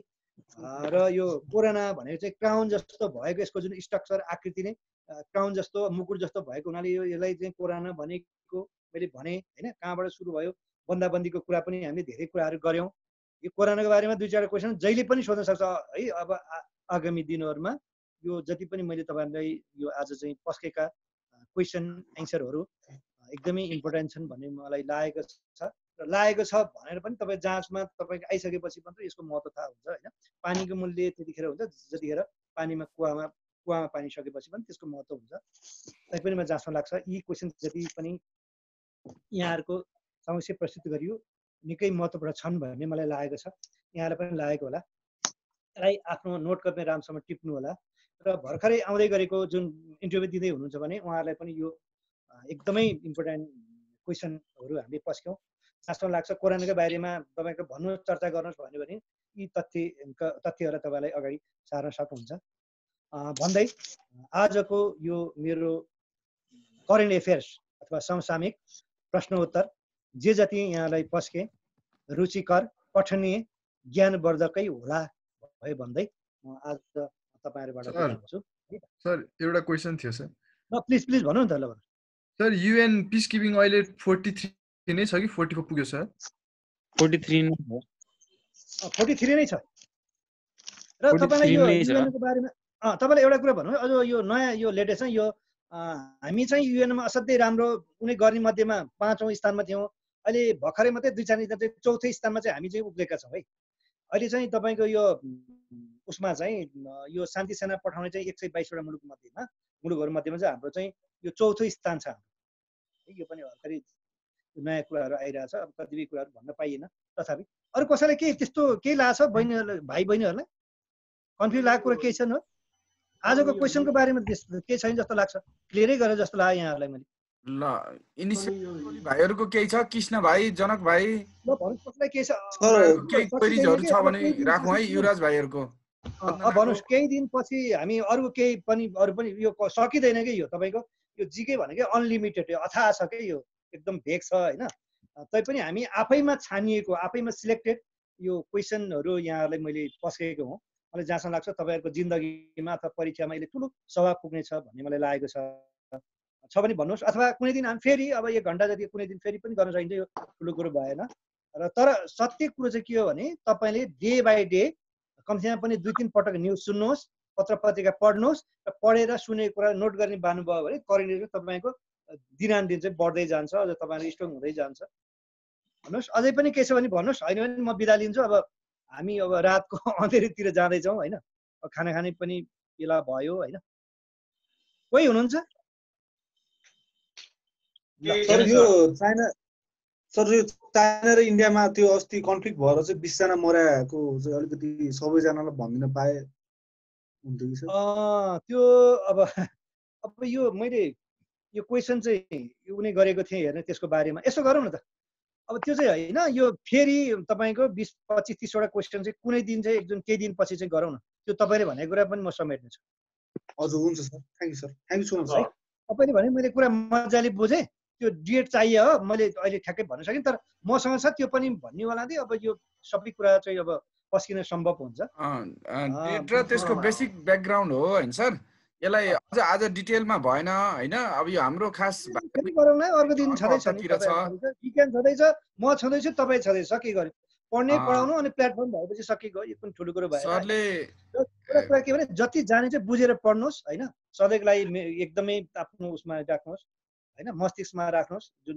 काम लाग्छ र अहिले भनेको कुरा करेन्ट भए पनि यो पछिसम्म पनि काम लाग्ने कुरा है कोरोनाको बारेमा जहिले पनि सोध्न सक्छ ल हजुर ल अब चाहिँ म तपाईहरुबाट साँच्चै नै बिदा भएँ है त भीम सर हजुरको लागि धेरै धेरै धन्यवाद है हजुर हामी अलि बजेट गर्नुपर्ने 8 भयो thank you very much sir तै पनि हजुर त्यही हो हस् sir thanks sir it's okay thank you sir अनि वेलकम सर भोलि जाना अरु सबैजना भाइहरुको चाहिँ 6 बजे देखि जर्साको क्लास छ सो 6 बजे फिजिकली पुग्नु है त्यही बाटो अब एपीएफ मा पुग्ने गरेर जानु होला अलिकति लम्बिन सक्छ क्लास तपाईहरुको अफिस त्यही बाटो जानी गरेर तयारी भएर आउनु र convey message to your friends है कृष्ण भाइ जनक भाइ वन्दनाहरुले साथीहरुलाई message okay sir copy sir 6 बजेबाट सर बिहान 6 बजे 6 बजे पुगिसक्नु पाउने 6 बजे 6 बजे न 5 मिनेट इन्ट्री गरे हुनु पर्छ नि ओके सर है ल wish you very good lock good night sir good night sir thank you sir sweet dream you too sir thanks sir okay good night guys love you all good night sir